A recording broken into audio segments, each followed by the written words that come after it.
Story, Origin, and the $10 million prize. Author, Nguyen Lee. Forward. This work is inspired by the Evolution 2.0 science competition, a $10 million prize to find an answer to the origin of code in nature. The author does not represent, or is sponsored by the prize organization. In the story, I always repeat what is information. The transmission of energy always leaves traces on objects, for example, tire tracks on the road. That is information. Therefore, in every chapter one repeat. Traces are information of energy. If you want to understand the story, you must first know the definition of information. It is extremely important for molecular biologists. They are confused in defining information, so they never find out what information genes install. But proving that information is a trace of energy, it becomes a theory. So this story helps young people who participate in the competition. Prize value $10 million. Just listen and understand, and you can pass the exam. Chapter 1, the $10 million prize. One day, I was reading the news. I came across a story about a $10 million prize called Evolution 2.0 prize, awarded to anyone who could answer, who programmed information into DNA. The $10 million Evolution 2.0 prize, a scientific challenge to solve the origin of information in DNA. This was a real competition, organized since 2019 by a man named Perry Marshall, an engineer and information specialist, for anyone who could solve the core questions of life. How did information appear in living matter? How did DNA learn to write? How did life learn to remember? I was speechless. I shivered and jumped up. I thought about it for a while and knew I could answer that question. Not that I knew everything, but I had a direction, a theory that I've been quietly living with for decades, seeing it in every mouse running through the station, every lightning strike on the electric pole. It was right in front of everyone's eyes, but no one had bothered to look down. I knew clearly that my mind was not a super machine. I was an electrician, not a scientist.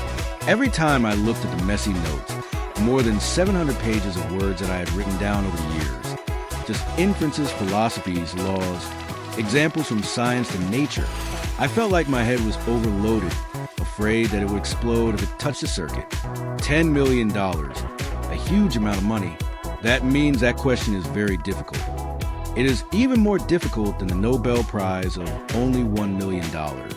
If it were easy to answer, the prize value would not be higher. Just looking at the price, you can see how difficult it is. But because in the past, since my youth, I had a habit of tracing energy traces to repair electronic devices, like pulling out the TV circuit board to examine, seeing a yellow spot or a black component, I immediately knew it was broken. At that time, I had a strange thought, wanted to trace where does love come from. Time, oh time, what is it? Until my parents got old and passed away. I wanted to find out if there were ghosts, and I wanted to find out where my parents came from, and then when they pass away, where my parents, roughly, where do they exist? Those were random questions in my head. I considered an exercise to try to solve it, although I gave up halfway. In the long run, it formed a method of tracing traces like the police searching for me as a criminal. I often simply said, let's play, stay here and do nothing, creating the motivation to think about that tracing method. I work in the power transmission industry and always record traces of discharges and then leave them there. I remember it was written, energy is transmitted to materials. It responds to information by recording traces. And I think I should have a theory called energy transmission leaves traces, but it's too long. The name energy transmission is more concise, and the traces I mentioned are clear in that theory. The first sentence, any movement is energy, and using energy always leaves traces, and that is the information of that energy. Because what does not have energy transmitted? Specifically like a motorbike, the engine must have gasoline for it to respond to information by starting the engine. Black smoke comes out of the exhaust. Like the saying, there is no smoke without fire. Now 700 pages are messy, and I don't know where to start. If I sit down and write carefully from the beginning, it might take me as much time as I have spent writing for nearly 30 years. I think I might die and take it with me. No one who reads will understand what I am doing. And that is also the reason why people cannot answer questions where the DNA code comes from. That is, to answer where people come from, they have to collect traces all their lives until they see the answer where it comes from. Then it's like it's too late. They have to return to dust.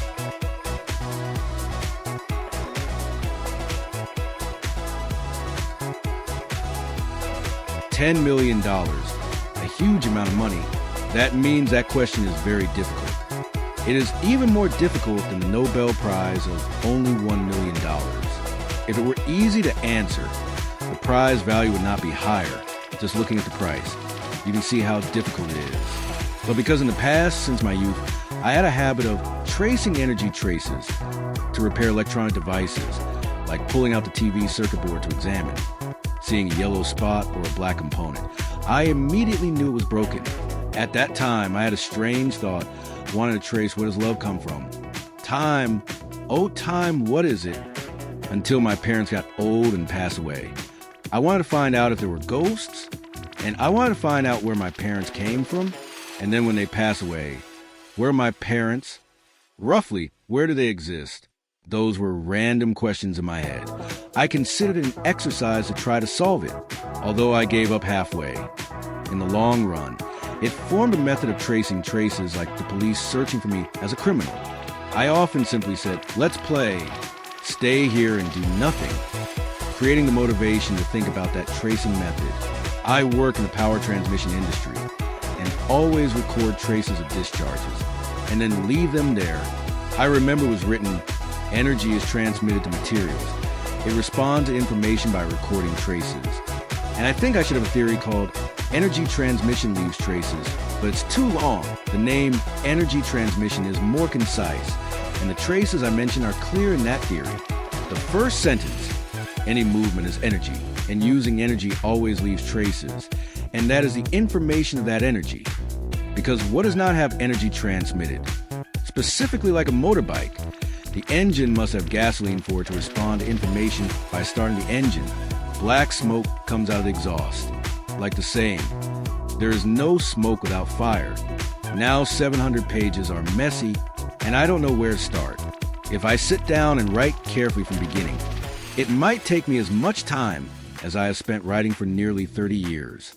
I think I might die and take it with me. No one who reads it will understand what I am doing. And that is also the reason why people cannot answer the question of where the DNA code comes from. That is, to answer where people come from, they have to collect traces all their lives until they see the answer where it comes from. Then it's like it's too late. They have to return to dust. The $10 million prize is almost like asking who installed the information into the genetic code, so that the DNA code knows how to copy and pass it on to all things. I remember when my parents passed away, I tried to trace my lineage before that, and accidentally went back to the origin of life and saw many articles titled Carbon Legend. Read for fun and then stop. Now, seeing the extremely high prize value, I also crave it. But knowing that it is easy to grab it, people have grabbed it for a long time, not waiting for me, a lowly electrician and still tickling. However, it is an excuse for me to scan the 700 pages of what I wrote, extract it somehow, so that criminals are afraid and know not to be corrupt or commit any crimes. Because doing anything requires energy, and using energy leaves traces. Just follow those traces, and you'll find the story of the crime. It sounds easy. You have to use that theory to prove it for people to believe. So why don't I try to investigate where the gene of life comes from, according to the tracing method, as I have written before? But there is a problem. That is in the time mentioned above. And at one point, I remember asking, what is time? I thought, if you want to win Mr. Perry Marshall's $10 million prize, you must first solve the problem of finding what is time. First, then DNA later. I remember once searching for it and writing something down, but life still had to make a living, then forgot the years somewhere in the 700 pages I wrote, with a pile of messy papers in the corner of the room, not knowing where to find it. I remember believing Tutuk's story and writing down, one day in the fairy world, 100 years in the mortal world.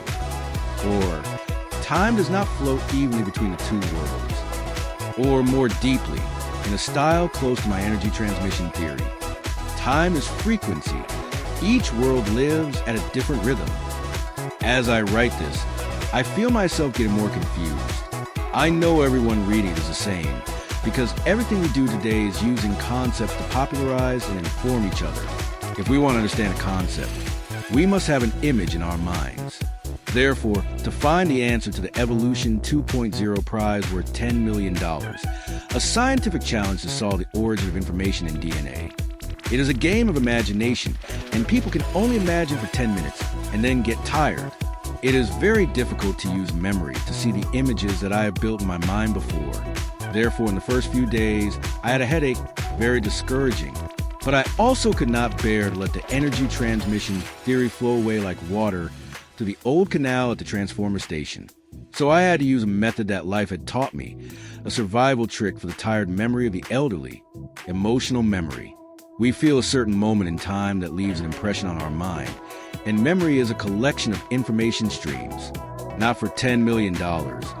I am retired. I do not need anything. But this is my chance to speak out. If there is an award, maybe they will listen. They will no longer think I am crazy.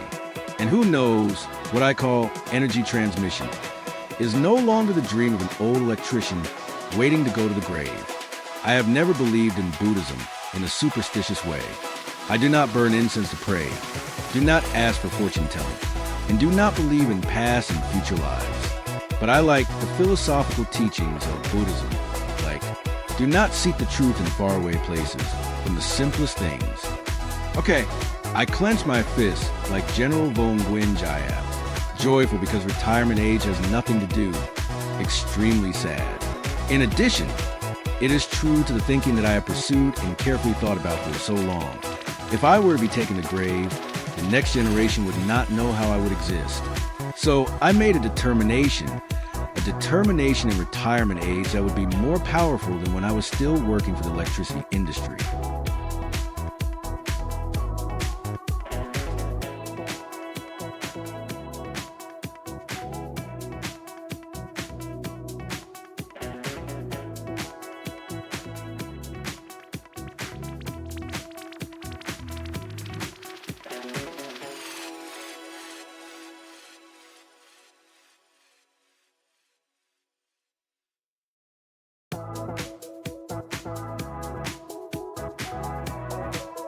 Chapter 2, and I decided to tell the story. I knew I could enter that prize competition, not because I was a genius, but because I had lived my entire life immersed in energy, thinking about it year after year like a silent lover. I understood how energy moved. I knew how to prevent power loss along the way. And I believe that energy is what carves information into life. It is the father of memory, of time. But then I became afraid, not a failure, but of not making it in time.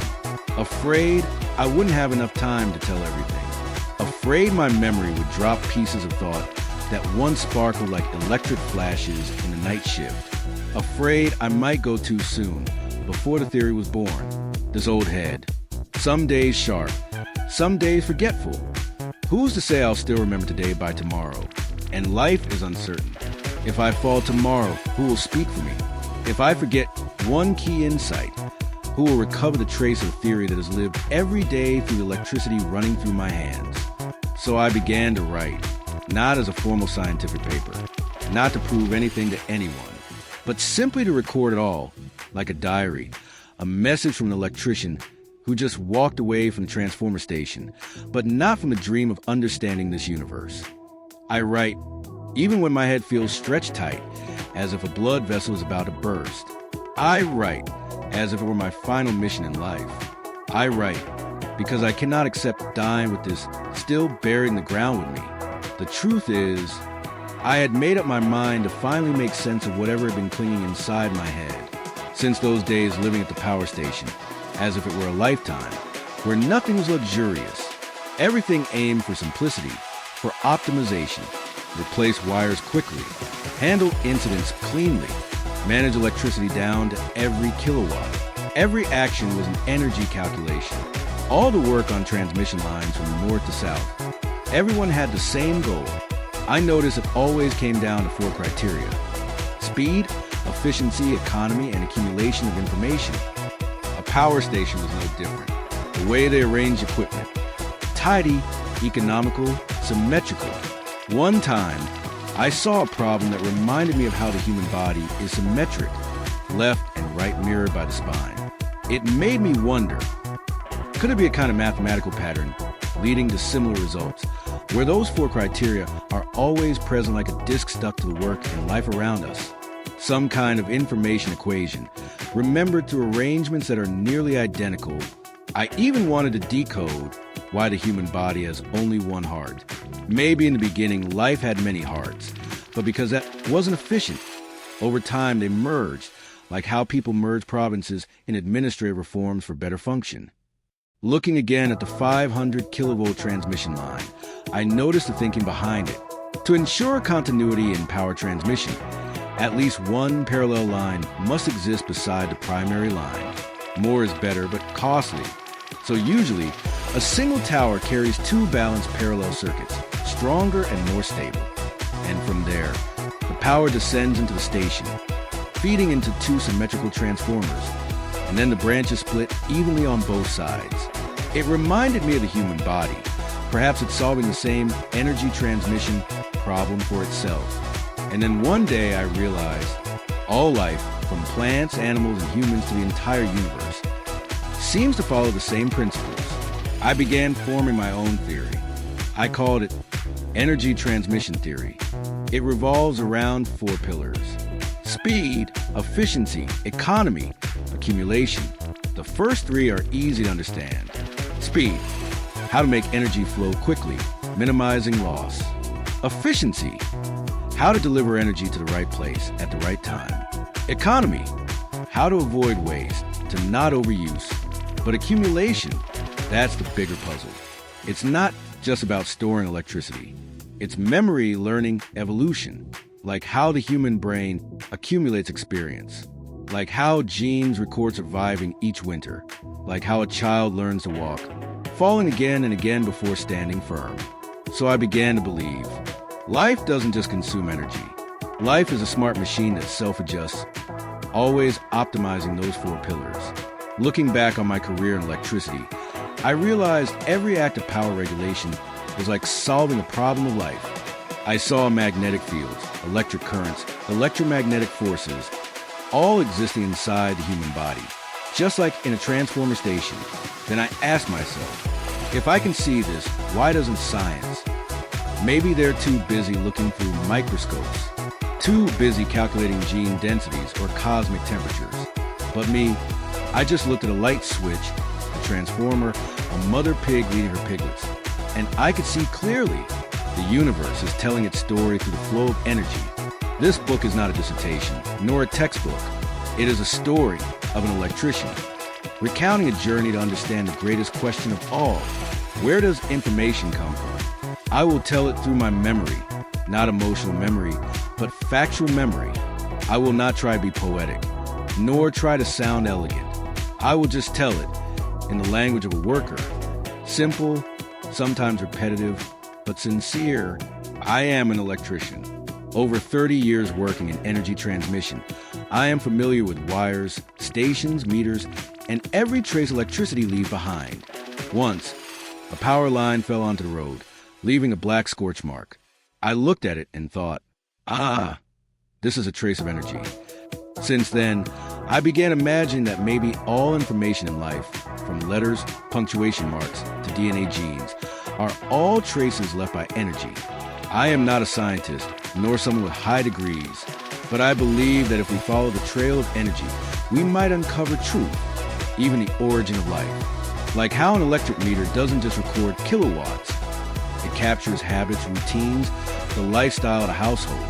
I once asked a question that seemed simple: where does information come from? No one could answer. Some said, it comes from evolution, but they couldn't show me where or how exactly it evolved.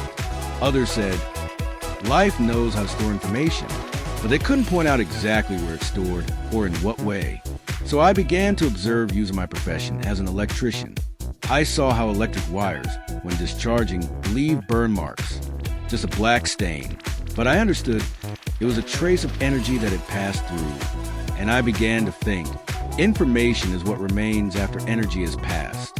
From vinyl records, sound carved into spirals, to CDs laser-etched, to USBs written in electrons, all of them store one thing: information.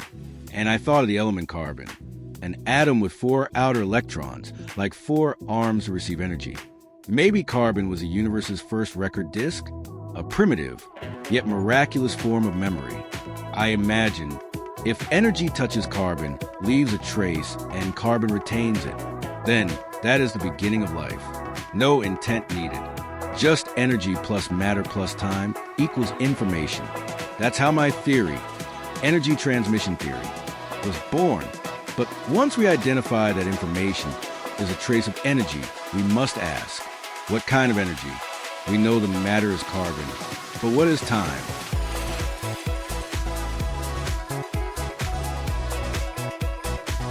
The Origin and the $10 Million Prize. Author, Guanine Lee. Chapter 3. The stone, the pond surface, and the first energy equation. I once watched a child playing with a toy, laughing, crying, remembering the button's position. I asked myself, how does it know? Who installed that information? If human memory isn't in the genes, then where is it? Could be a trace of emotional energy passed down from the parents. That's something I once wrote among the 700 pages of notes I had compiled. Now, I must truly reflect on what I wrote. To reread, recheck every word, every idea. Some I still question, others feel right. To extract only the insights needed for this competition would be a feat, like reconnecting hundreds of kilometers of buried power lines in the mountains. I know I don't have the strength to do that. So I chose instead to recall everything from the beginning, like someone surveying an entire power grid with his own feet and eyes. That means recounting each point in time, each idea that took me from a transmission electrician to a molecular biology thinker. I remember from that moment on, I felt as if I were drifting out of life's current. I tried to share a few thoughts about electricity, about how everything in the universe operates like a gigantic transmission station. But people shook their heads. You should rest. That's nonsense. They didn't know I wasn't joking. My whole life I had stood amidst the currents and thought of them as philosophy. I saw in the electric flow something, resembling life, resembling time. I once tried to write what I called the energy transmission theory. Not to publish, but simply to remain faithful to what I had witnessed. I asked myself, if I die without saying it, who will tell it? But if I do speak and no one believes me, then was my life wasted? I don't remember the entire theory, but I remember how I felt watching the light bulb flicker on after successfully switching 4 generator sources. I remember the chill down my spine at 3 a.m. walking through the substation corridor, seeing the electric spark flash, and suddenly wondering, could memory be a form of energy awakened like that? I remember the eyes of a poor child by the roadside and thought about how electricity travels, how it could reach that child's home, as if the universe were whispering. I have not forgotten the dark corners. I may not remember the exact words I once wrote, but I remember the feelings tied to those stories. And from those feelings, the images return vividly to mind. Those emotions act like a conductor to trigger memory, like a wire lighting up when it meets the right resistance, like a string that hums when it meets resonance. Someone once asked me, how can you remember all these complicated things? I don't remember the way students memorize textbooks. I relive the moment I once understood it. I reignite the feeling for the first time I touched a grand question about the universe. So if you, dear reader, find me rambling or going in circles, please don't be upset. That's just me flipping the memory switch, using a kind of technology one believes only true humans possess. Emotion. I will trace the story of my life, from lonely substations, endless night shifts, to moments facing electric sparks at the terminals. I will remember by emotional memory, a form of recall no technical manual teaches, but real living teaches best. I remember being assigned to a new substation in Dukhoa, long and it was deep in a remote area near the Cathay Kai Bridge, a desolate place, but strangely quiet. In front of it was a new, clean shift house and used. I was the first person assigned to stay there. That first night, alone in the empty house, I sat on the porch, looking out at a small pond. its surface flat like a mirror that had never reflected a human face. Without thinking, I picked up a small stone and tossed it into the water. A plop echoed, then ripples spread out, rhythmically, beautifully, coldly. And suddenly, I understood something. Energy transmission is just like that. It needs a starting point, and then it finds the shortest path to spread. I recalled how 500 kV transmission workers always search the straightest path, the bird's path, because straight lines are shortest, most efficient, least wasteful. No one bends power lines aimlessly. The universe works the same way. Energy chooses the most optimal route. That was when I first conceived the 4 criteria: speed, efficiency, economy, accumulation, not just electric workers. But anyone striving to survive or grow seems to be revolving around these 4. I asked myself, where did these 4 come from? Could it be the universe doesn't know how to do energy economics like humans? Or maybe humans learned it from the universe, from ripples in a pond, from taut power lines, from lightning bolts across the sky? At that moment, I had no pen or paper, but I had emotional memory. And that evening's experience etched so deeply that now, just remembering the pond and the stone, the thoughts come flooding back. It was a quiet afternoon at the Duk Hoa substation in Longin, a newly built substation, deep in a remote area. In front stood the shift house, spacious but still unused. I was the first person stationed there, living alone in that house, like a solitary capacitor in an unfinished network. That afternoon, I sat on the porch, looking at the small pond before me, its surface still as if it had slept for ages. For no reason, I picked up a stone and let it fall. The stone dropped with a plop, making the water's surface ripple with concentric circles spreading wider and wider. I sat still, watching those ripples as if seeing energy waves spreading in a physics problem. Then came the question, how does energy propagate? Does it choose a direction? Is it intelligent? And I recalled the 500 kV line workers who always said, follow the bird's path, it's the shortest way. A casual saying, yet hiding a profound law. All electricity, when transmitted, finds the shortest, least wasteful, most effective path. Just like ripples in a pond, they spread evenly, needing no guidance, no theory. They simply obey nature's laws. I realized energy always seeks the smartest route, without needing a brain. From there, my 4 principles began to form: speed, efficiency, economy, accumulation. If not fast, energy misses its chance. If not efficient, it gets wasted. If not economic, it runs out. And if not accumulative, the whole process becomes meaningless. I believe this is also the information of energy, the trace left behind, which I try to uncover through the theory of energy transmission. I saw the universe working like that too, like invisible stones cast into the energy pond, like power lines stretched from a single starting point. The Big Bang. At that time, I had no theory. I was just a power worker, sitting by a pond, thinking instinctively. But that instinct, combined with my trade and emotional memory, preserved that moment as a foundation for everything that came after. That stone didn't just ripple the water. It rippled my thinking about how the universe transmits energy and remembers itself. That evening, after throwing the stone and watching the waves, I smiled. Speaking aloud to no one, I murmured, "Hey, could the Big Bang be like this?" I didn't expect an answer. Only the evening breeze drifted by. A few birds flew overhead, and the ripples continued to expand. I let my mind wander. Suddenly, vivid images appeared. A firework shooting skyward, then bursting into hundreds of lights. A raindrop falling on concrete, scattering into countless droplets. A drop of ink falling into a glass of water, coloring its surroundings.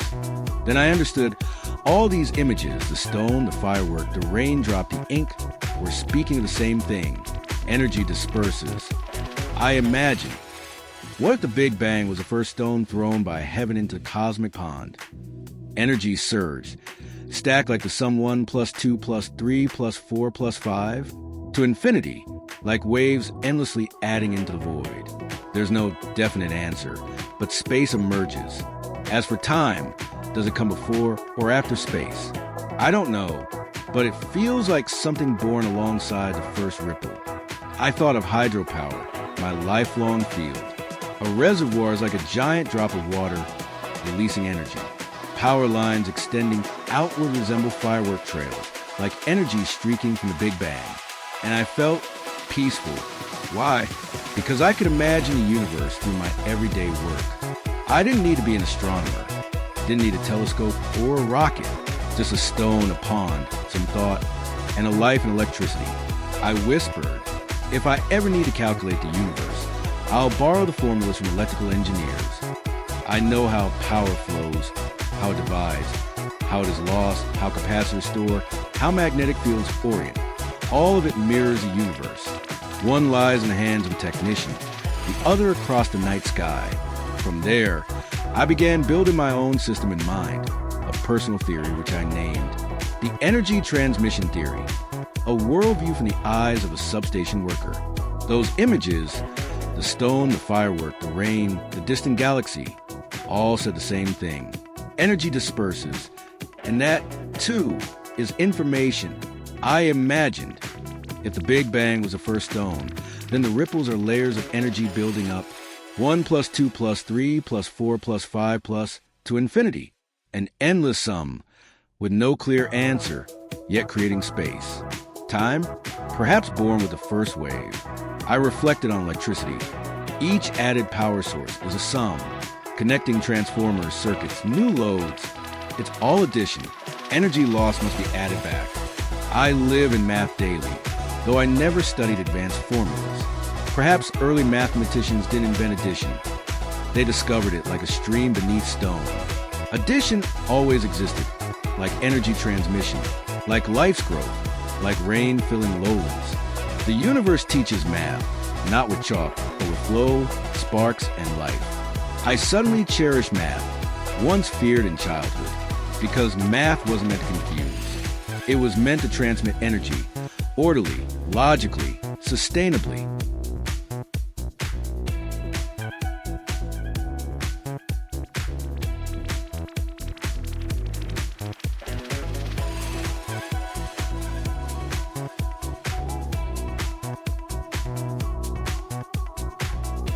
Chapter 4.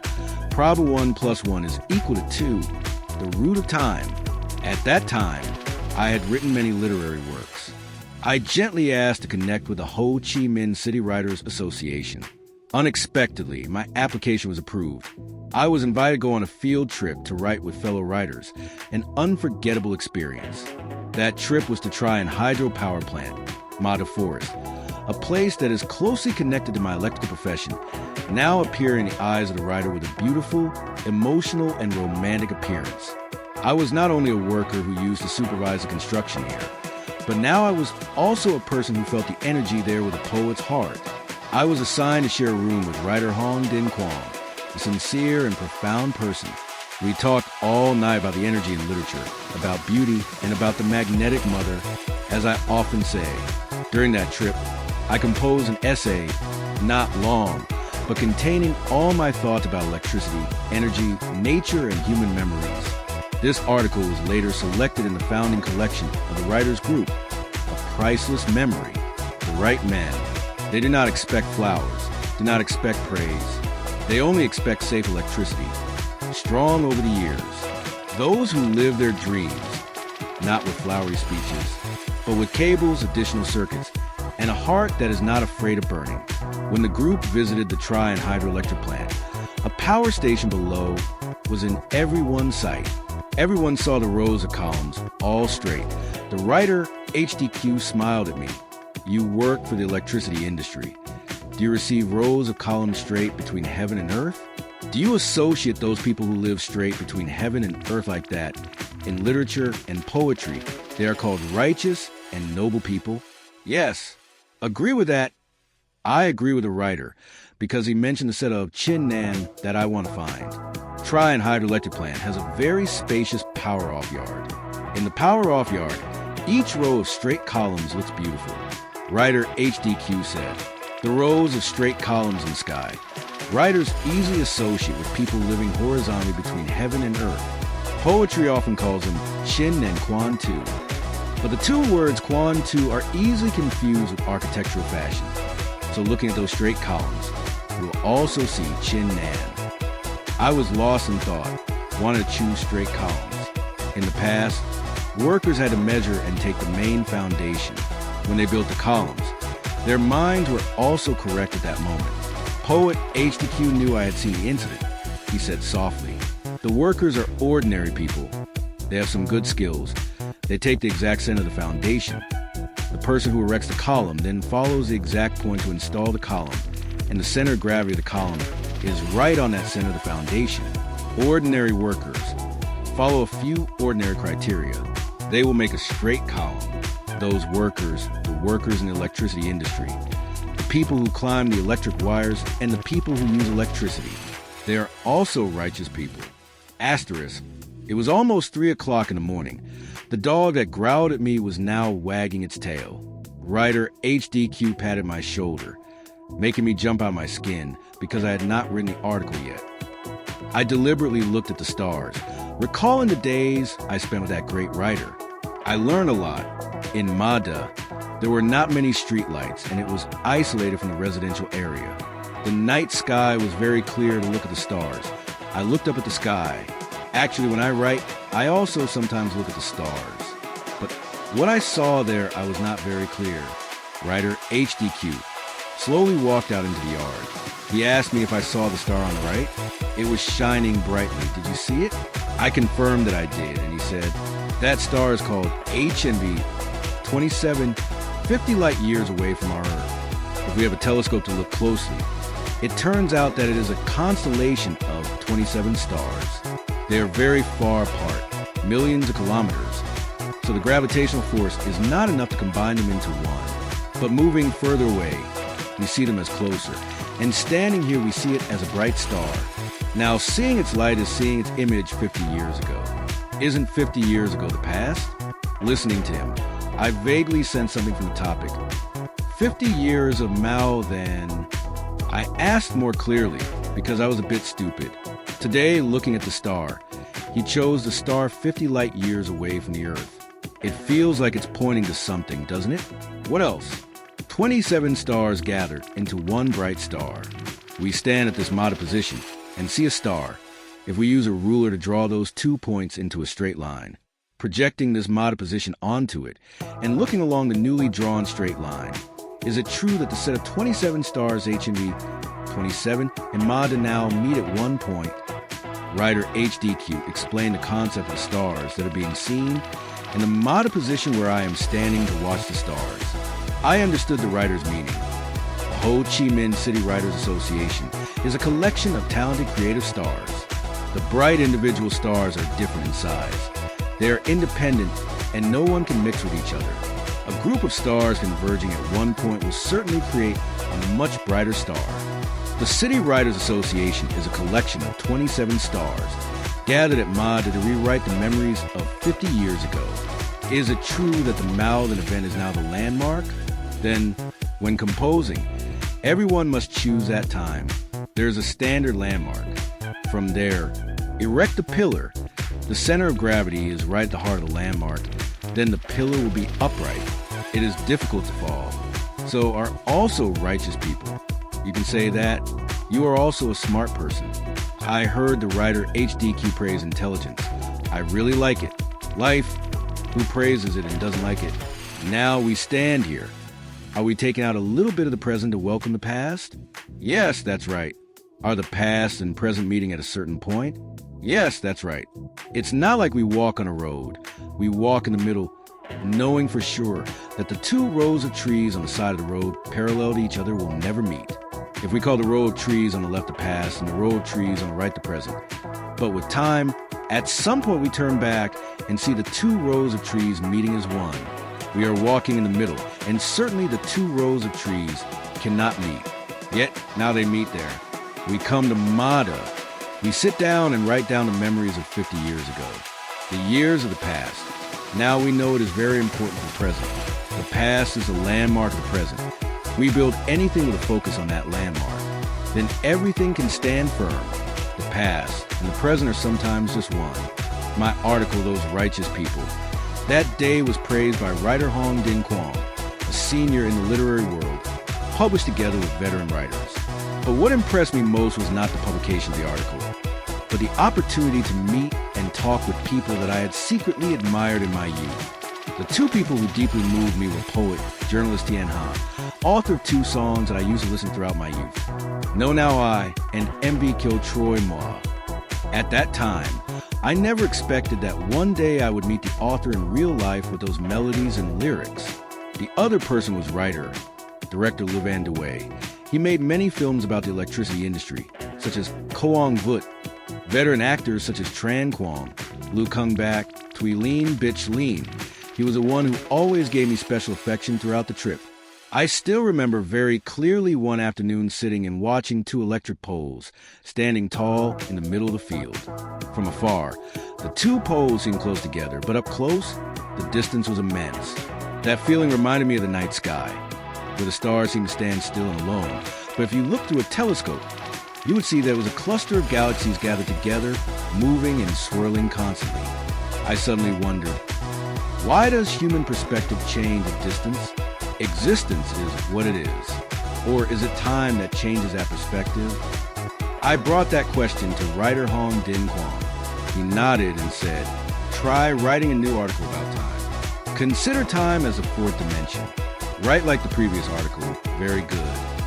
I returned home, sat absent-mindedly looking at the wall clock. The hour hand moved little by little, silently but decisively. Suddenly, I imagined, if I took the 0 clock point as a reference point, then cut it off the clock face and pulled it straight like the way we pull electric wires in forests, fields, then I would have a straight line of time. At 12 o'clock, the Earth rotated half a circle. I had another line, adding up to a straight line twice as long, and I suddenly felt like the problem 1 + 1 is equal to 2 had just appeared somewhere, right from the flow of time. That problem, seemingly simple, evoked countless thoughts. One rotation of the Earth equals 1 day equals 1 + 1 is equal to 2. Our Earth has been rotating nonstop for more than 4.5 billion years.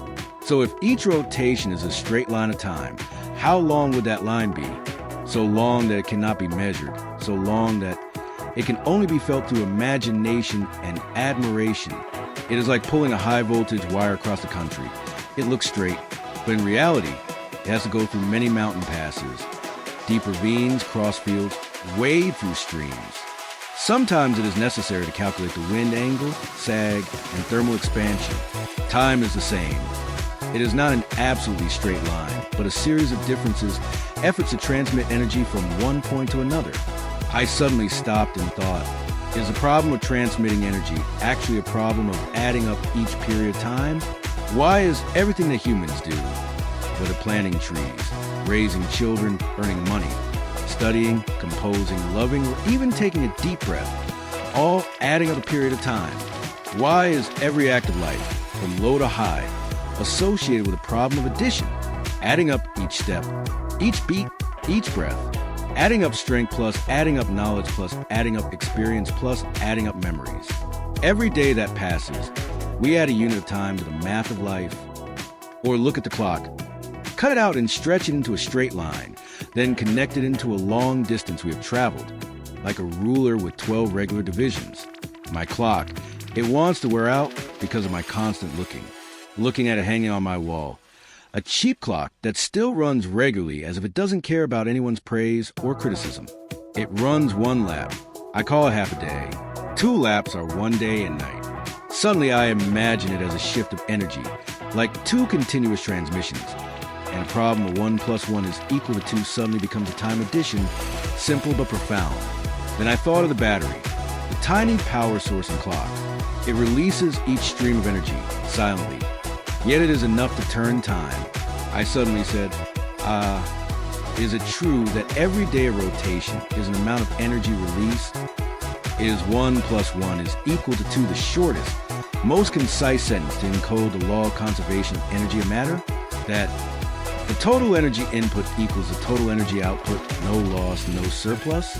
The small clock turns out to be a simulation of the universe, and the battery in the clock is the primitive energy source.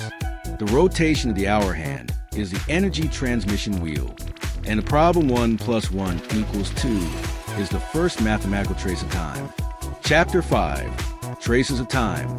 I once stood in front of an old electromechanical meter, watching the transparent round disc rotate. Rotate forever. No one turned on the light. No machine was running. But the disc kept rotating slowly, as if there was an invisible breath still there, silently operating the whole world. I wondered, what is rotating? What makes it not stop? Then I realized, it is not the electric current. It is time. The meter is only a witness, and the one who really leaves a trace is an invisible flow, passing by, engraving itself on everything it touches. At that moment, I understood one thing. Time also leaves a trace like energy, but it does not leave it in the form of heat, not light, not vibration, but change. A clock hand does not create time. It only counts the changes that have taken place. A wrinkle on my mother's face, a slow motion film of 1,000 sunny and windy days, a scar on my hand, a wordless record of collision when I was a child. I began to ask a new question, more difficult than the previous one. If information is an energy trace, what is time? What kind of trace does it leave? And if I could trace those traces, could I understand time? I did not seek answers by reading physics books. I followed my own path, observing the shadow of a leaf in the early morning, the crack in an old wall, the wrinkles on a worker's hand. And then I began to trace time.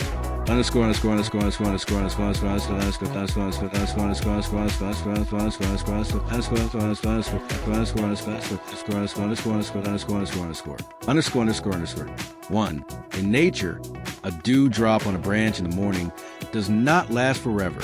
It evaporates, disappears, but it leaves a moisture mark on the leaf. And if you pay attention, you will see the leaf turns yellow earlier than the others. It was a series of traces of time, originating from a drop of water. And in the image of that water drop trace, I vaguely wondered, can it be considered the initial trace of life? Well, if that trace is considered the origin of life, using it to explain the riddle of the contest, people will probably say I'm crazy. But I just want to use my method of tracing traces. And that is also information for the transmission of some energy, just like the water drop moving. The energy inside it moves to find out what energy makes it move. I saw life forms on the bark of a tree, like a water drop spreading out. I imagined it back to nature, on the old tree trunk in the corner of the garden. There were faint, tiny green patches, clinging as if nothing could remove them. Some were round like fingerprints, some were star-shaped, some spread out like ink stains on a white shirt. Those were moss, lichen, mold, single-celled or symbiotic organisms, so small that no one noticed. But I see them as the first traces of life that nature has left behind. They don't need to speak. They don't know how to smile. They don't have eyes or legs. But they still live. They still cling. They still absorb light or organic matter from the air, from the bark, from the morning dew. Every time it rains, their shape changes. Every dry season, they shrink, wrinkle as if waiting for the next opportunity to burst into life. I think, if time leaves a manuscript, then the bark is the first page, and those moss patches, those fungus patches, are the initial writing of time. From there, I began to imagine, maybe somewhere in the universe, or right under my feet, there's still such forms of life. Simple, durable, needing nothing more than a little light, a little moisture, and time. And is it possible that they, not humans, are the first to preserve the traces of the universe's energy?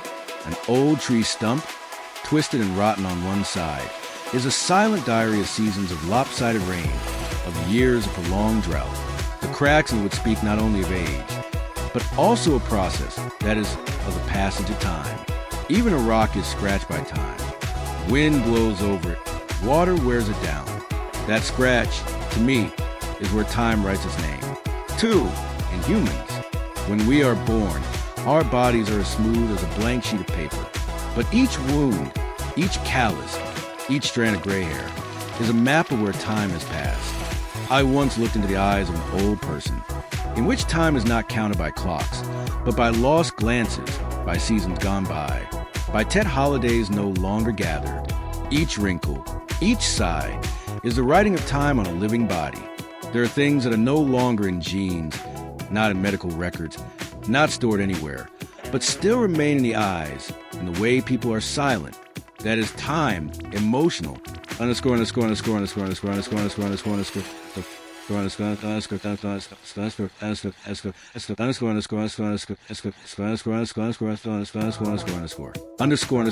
underscore, underscore. 3. In physics, I once read, people measure time by atomic oscillations by synchronized light, but those are steady rhythms, not emotional. I do not oppose science, but I think time really appears when there is a change in matter. Incandescent lamps wear out, batteries run out, wires oxidize. Every physical wears a testament to time, recorded not by clock hands, but by material transformations. Underscore, underscore, underscore, underscore, underscore, underscore, underscore,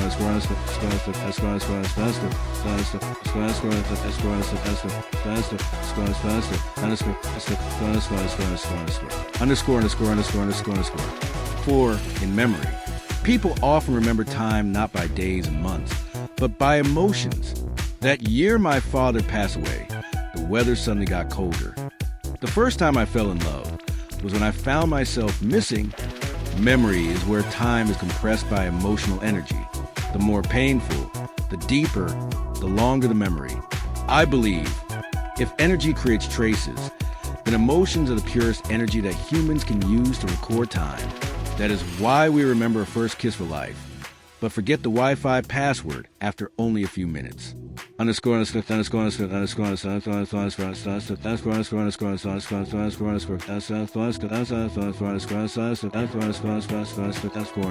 underscore, underscore, underscore, underscore.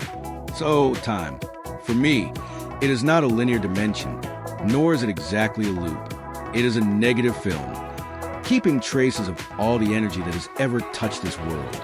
And if we know how to trace, we will see time does not pass. It stays in every object, every breath, every human memory. Because time is the first memory element of a system. I think so, like a wristwatch. When energy enters it, it rotates and creates time. I think it is a memory device. But who writes? And with what pen? And how is it different on the material? What can absorb energy to begin with? I guess it is the magnetic field. When the time comes, the magnetic field must use that energy to write it down. The magnetic field in the Earth's addition problem? I continue to imagine the sun is a battery. The Earth is a motor. The electromagnetic force from the sun travels through space like a giant electric wire. The Earth's magnetic field pulls that energy back. Share it with each child, trees, animals, humans, all using that energy to live. Then I laugh silently to myself. You guys on Earth use electricity from the sky, so you have to record the electricity meter. And what is that meter? I immediately thought of the element carbon, the darling of the universe. Origins and the $10 million prize, Chapter 6. Chapter 6, Magnetic Field, the Mother of the Earth, when I met writer Hong Din Kwong. We writers all have our own Facebook page. So, do I. Sometimes I post random thoughts, sometimes philosophical, sometimes telling stories about the electrical profession. Once, I posted an article with no clear topic, just emotional lines about energy and life. Unexpectedly, writer Hong Din Kwong commented and asked me questions. Where does electricity come from? I paused for a moment. In my head, I thought he was asking about electric current, because I knew I worked in the electrical industry, but then I read it again carefully. He wrote 2 words, electromagnetic. Vietnamese is really interesting. The 2 words electromagnetic can be understood as 1. Where does the electric current come from? Meaning the flow of electric energy in the wire. 2. Electromagnetism in the technical sense is the electromagnetic force. It is the force that pushes the rotor of an electric motor to rotate. I was startled. It turns out what Mr. Hong Din Kwong asked is actually related to electromagnetic force. I sat down, pondering. For so long I've been talking about energy, about transmission, about the problem of 1 + 1 is equal to 2, about time and memory. But I forgot that all the physical transmission of energy in this universe, from the sun shining to the generator turning the coil, cannot be separated from electromagnetic force. I felt like I had just been awakened by a seemingly random question. But in fact, electromagnetism is the bridge between the theory of energy transmission and the real physical world, where there are magnetic fields, electric currents, and life. My life has been busy with something in my head. Sometimes I don't know anymore. My head is on my neck. It seems like I want to express or force it to think whatever everyone wants to do for peace. But it doesn't necessarily listen. It's like when I remind to go to bed early at night.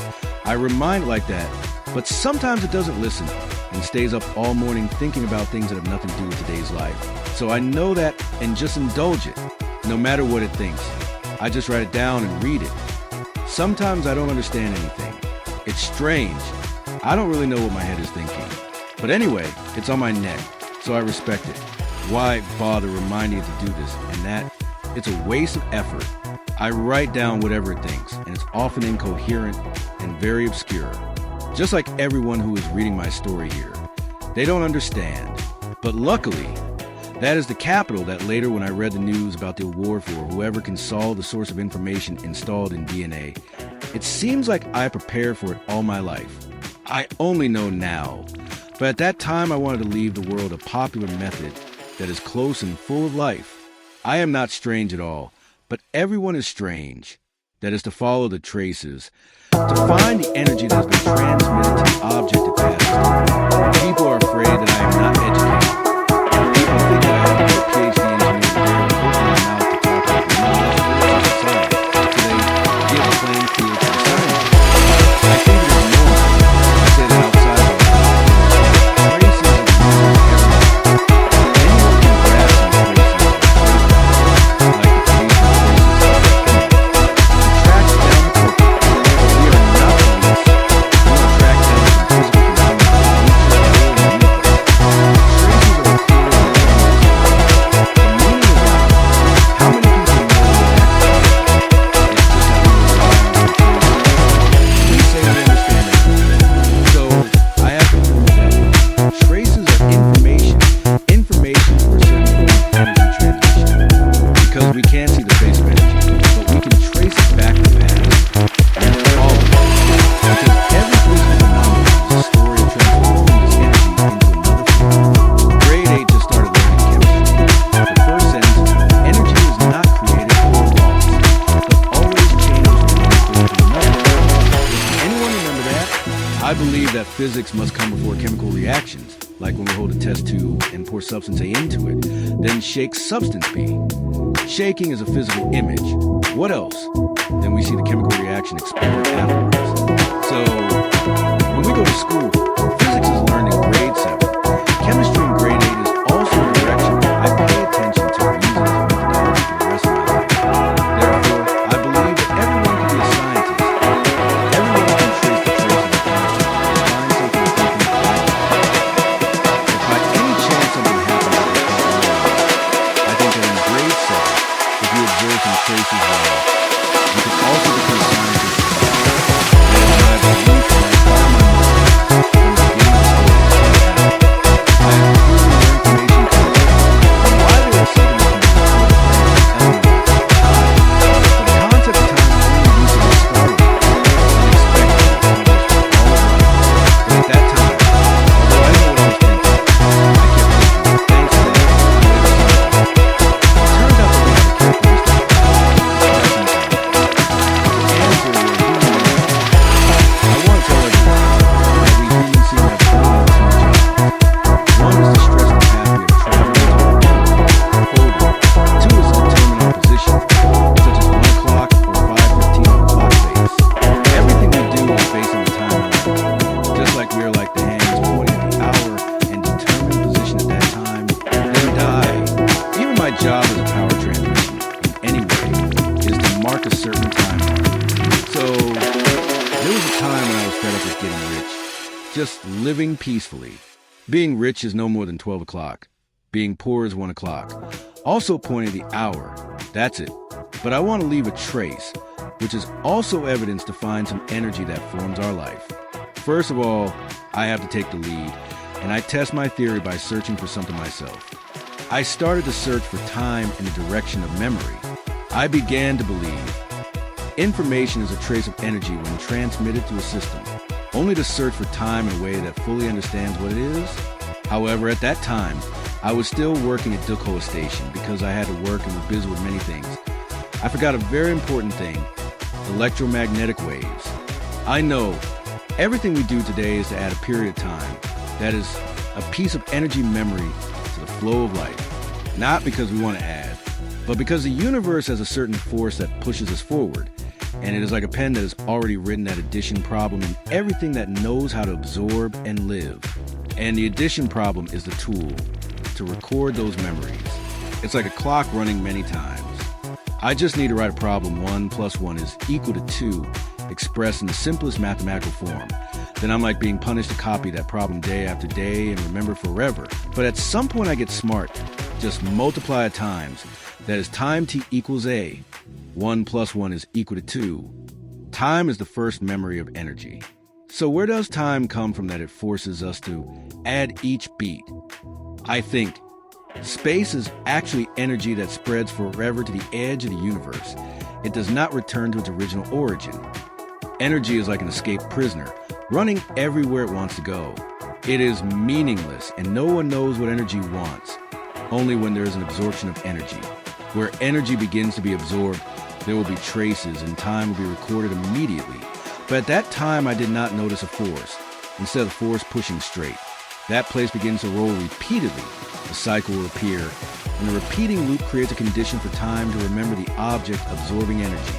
Just like light is sucked back, creating a shadow. Just like electric current is blocked, creating voltage. Then energy is absorbed, creating time.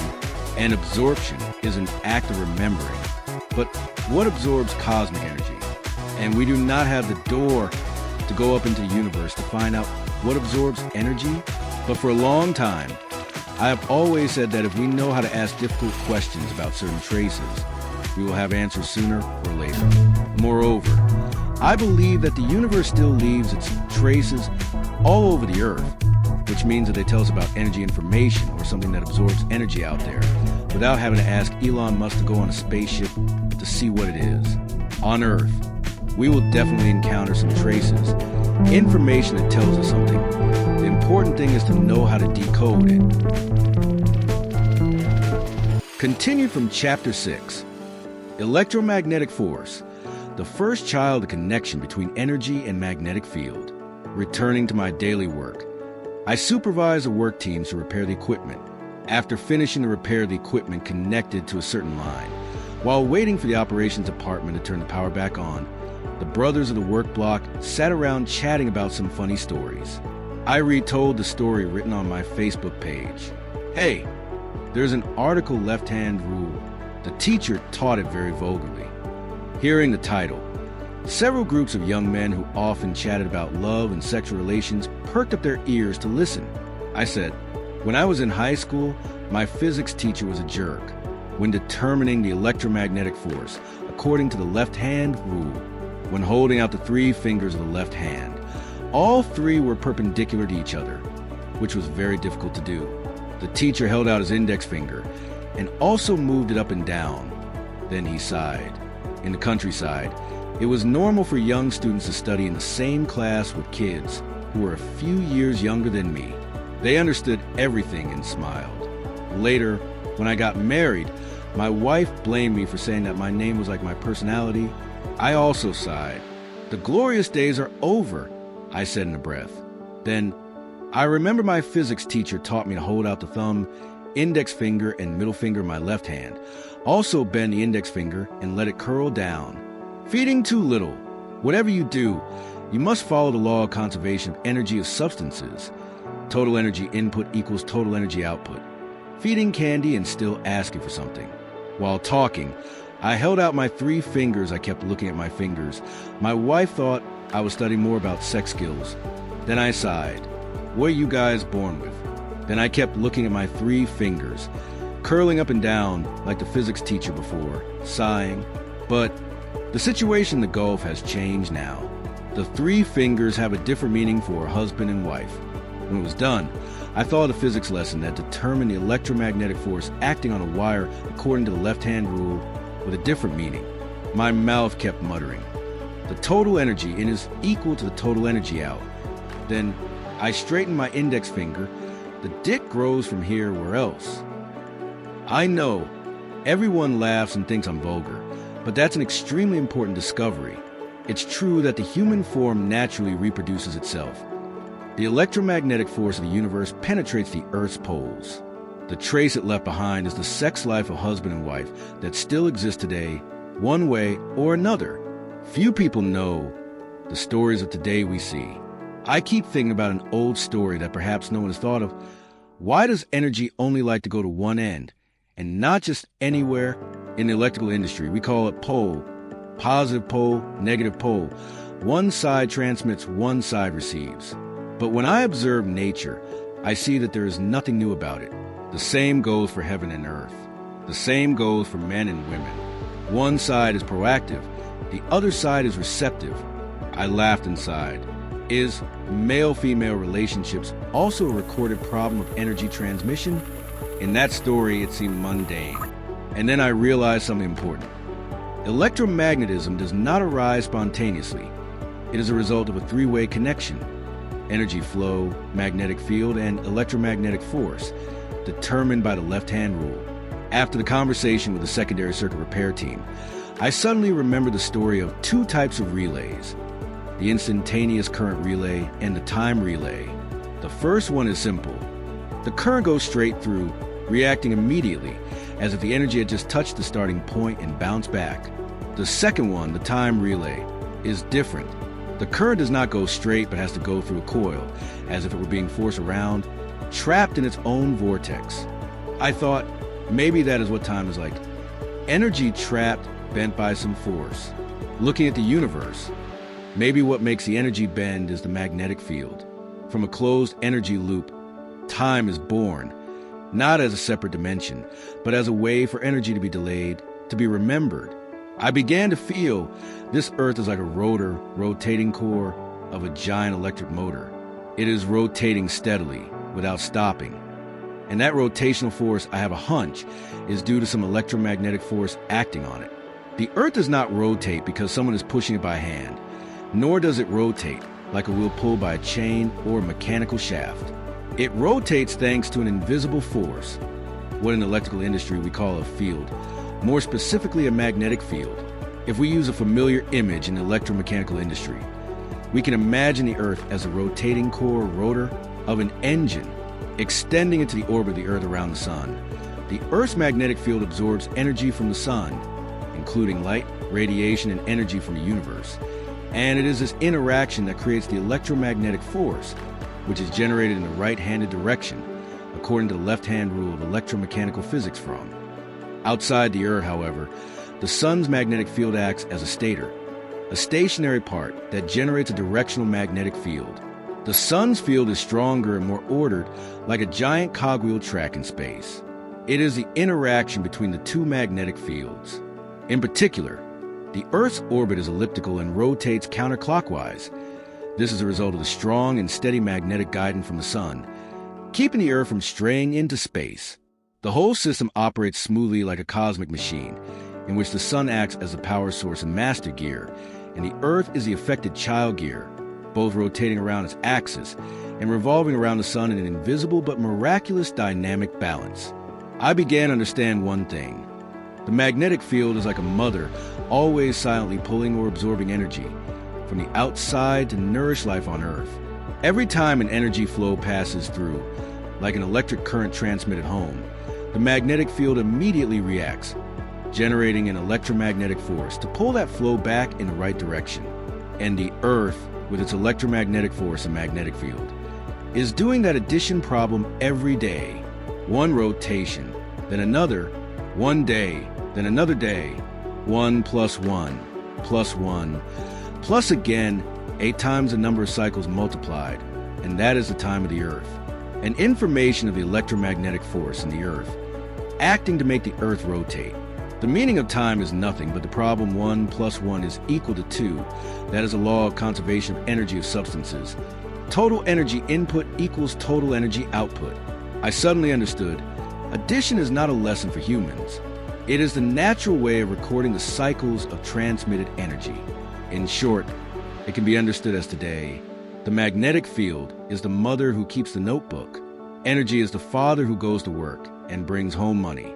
And the electromagnetic force is the eldest child, the result born from the relationship between father and mother, an energy flow plus a magnetic field, giving birth to the electromagnetic force that is a free-root system of all movements in the universe. And it is present under the earth, a family. I continued to wonder, and I expanded my understanding of the universe. If the electromagnetic force is only to create a rotating disk for the earth to operate, then why doesn't the earth go straight out into space? Who holds it back? Who directs it to go around the sun? I began to see that the earth is not alone in its own gravitational force. The sun also has a magnetic field very large that radiates throughout the solar system. The sun's magnetic field is like a giant mother, and everything that is born on earth is like a game of a child named. The electromagnetic force influenced, attracted, and held in a fixed orbit of the sun, but not sucked in, but a connection like meshing gears. I imagine if there were no connection by that magnetic field, the earth would have shot away into nothingness, like a bullet escaping from a gun barrel, straight according to the law of inertia.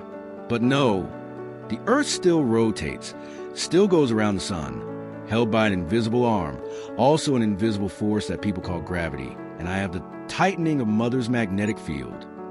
Both must be balanced, and when the Earth's orbit around the sun is an ellipse, at the farthest point the gravitational force is almost zero, held together by the magnetic fields of the sun and the Earth, both like braided rubber bands.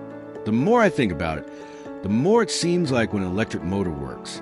The rotor rotates not because it wants to rotate, but because the stator, stationary magnetic field, creates a directional torque. So it is clear that the Earth does not rotate freely, but rotates in transmission system that matches the magnetic field of the sun, just like two gears in a gearbox. The sun's magnetic field is a big gear. The Earth's magnetic field is a small gear driven by a rubber belt with an elliptical orbit. And the electromagnetic force is a push-pull force, making the movement smooth. The Earth's orbit, because it is driven by the sun's magnetic gear, follows the elliptical shape that we see. It is also a trace, information that tells us so. So, I am not just living on a rotating planet, but a link in a cosmic machine that is powered by magnetic fields and energy. That feeling makes me shiver. But there is one thing that I am concerned about, like the motor in our house that uses electricity to rotate. We have to pay for electricity to the electricity company. Our Earth's magnetic field, like pulling the power line into the house. If a house uses electricity, it must install an electricity meter. The old electromechanical meter worked with a rotating aluminum disc, rotating slowly or quickly depending on the level of consumption. The more electricity consumed, the faster the disc rotated. But what few people notice is that the disc rotates thanks to the electromagnetic force generated between the coil and the magnetic field. Without the magnetic field, the meter cannot record anything.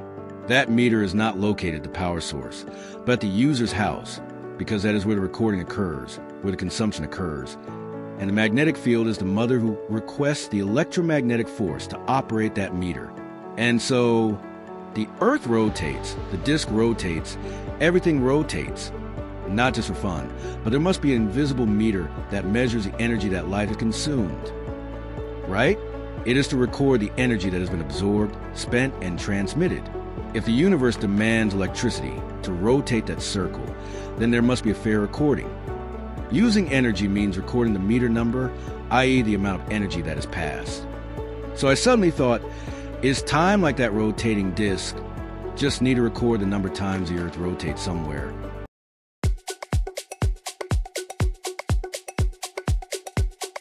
Chapter 7. Existence Reminder. Recognizing Time. After I joined the Writers Association, I visited the association many times. Most of them gathered at the coffee shop at 81 TQT. I also met writer-director Lou Van Dewey again. I remember the old days. I was only 20 years old and lived in a remote area of Dong Phat Province. There was the gentle Nam Man River with its gentle flowing water. My Nam Man was famous for having many beautiful girls. Many people from far away came and longed for something magical from that place. perhaps in a place famous for having many beautiful girls. We boys wish for a lot of talent to create a highlight. We tried to pursue a talent, but we knew that everything happened due to some fate. Suddenly, a film crew from Ho Chi Minh City came back. The director led a group of famous veteran actors. Tran Quang, Lu Kung Bak, Thuy Linh, Bitch Linh. That director was Lu Van Duy, who was making the film Quang Buk and had been filming for a whole month in my hometown. I mean, every single one of us thought we could become actors. We young men kept hovering in front of the director, hoping to walk as majestically as Tran Quang or Lu Kung Bak. I heard that we just needed to be lucky. The director would nod, and it would be done. Your life will be famous from now on. Perhaps because we were so eager to be famous, everyone overdid it, walking and standing like shadows. Any guy who pushed his way in to watch the filming would sooner or later become weak. I don't know what that would do, and I was one of them, trying to squeeze into the middle of the loud, noisy crowd. Only when actor Tran Quang, always in really good martial arts roles, was so annoyed that he looked straight out, and there was an unexpected silence. Meanwhile, director Lu Van Duy kept urging, "Come on, go around like that, do it again." At that time, around 1985, the director was so dignified. But when eating, he saw that the rice was mixed with sweet potatoes just like the people. I don't know if it was because there was nothing to eat or to let the director think, but no actors were seen eating together. Director Lu Van Duy sat alone, his eyes looking up at the sky every time he swallowed rice. Therefore, my watching the mealtime and hang around, hoping to get more attention, was in vain. The director ate rice that looked dark in color. People called it state rice. I heard it was A from the Philippines. They left it in the warehouse for too long before bringing it to Vietnam and mixed it with sweet potatoes, so it looked too plain. For the first time in my life, I saw a director making a film who ate so much rice, so I went home and begged my mother to give the film crew some rice. My mother promised to give it to her, but I don't know if she did. I don't remember much about this situation. A few days later, there was a scene where actress Bitch Linh swam in a barrel, and the crowd continued to crowd to watch. Later, I don't know why this scene was not seen in the film, but when filming, it took dozens of times to do it back and forth. Bitch Linh swam out and asked someone to swim out and pull her in. It kept going like that until the fishermen helping the film crew groaned. Bitch Linh is beautiful, but her swimming is so bad. Then he slipped. I stood on the riverbank and begged, "Could I swim out and pull her in?" The other guy was busy washing his hands and said, "Yes." I swam out and pulled the barrel that was floating in. Bitch Linh was struggling on two barrels, holding onto the iron wire tightly around the two barrels. I pulled the two barrels with Bitch Linh to the shore, feeling as happy as if I had met a fairy. Although the fisherman later took back the work the film crew that hired him, I felt as if my reputation was about to be famous. After being ecstatic, I returned to the dock at home. I took a running start and did a somersault, diving head first like a mermaid. That year, the movie Mermaid was famous all over the country. The gesture of him diving head first into the water with his hands under his armpits like a soldier. I did it without any mistakes. It felt like the filming location. The director would see that move as a talent. My heart was very excited. However, as soon as my head touched the water, it was stuck into a nail. At that time, houses with thatched roofs, every time they demolished them, they would throw the bamboo beams and columns into the river. They were soaked with water, floating under the water, difficult to detect. The nail was stabbed an inch deep into the top of my head. I was so numb that I thought I was about to drown. Floating to the surface, blood was everywhere. I tried to swim to shore and hide because I was afraid the film crew would see me. I ran straight to a nearby medical facility where the nurses cleaned my wound and shouted. My brains would have popped out. During those years, I had just finished my university entrance exam and was waiting for the results. A few days later, I received the results that I had been admitted to the University of Technical Education, majoring in electricity. When I got to school, as everyone knows, I still had a very deep wound on my head. The nail seemed to have acupunctured me in the creative area or something. Whenever I thought about the wound, I remembered the film crew, and then before my eyes, this image and that image were clearly flashing as if I was watching a movie. At that time, every day my friends invited me to go to Thursday Cultural House to watch movies. I felt like it was a waste of the ticket money. At home, I only needed to look into the distance to have a movie to watch or touch the wound on my head to see a memory appear entirely in images. Suddenly, I found the scenes of that movie to be quite good, with many new and interesting details. I think I should take note if I have the chance to meet director Louvain Douay again. I will boast that I also have a great cinematic mindset, not an ordinary one. That job led me to writing without knowing it. Every day I recorded and described it more and more skillfully. 30 years later, rewriting movies in my head has become a big habit, almost without a day off, and I have published over 10 works. In fact, I was inspired and greatly influenced by director Louvain Douay. Sometimes I still think, I wonder how that director is doing now. It was not until I was admitted to the Writers Association and was sent by the association to attend a writing camp in Madrid to write about memories of 50 years of Mal and that I had the opportunity to meet him again. As soon as I met him, I immediately recognized director Louvain Douay. I remember making the film as if it were yesterday, and immediately told the director my memories and explained that writing also comes from memories combined with a head injury that gives rise to talent.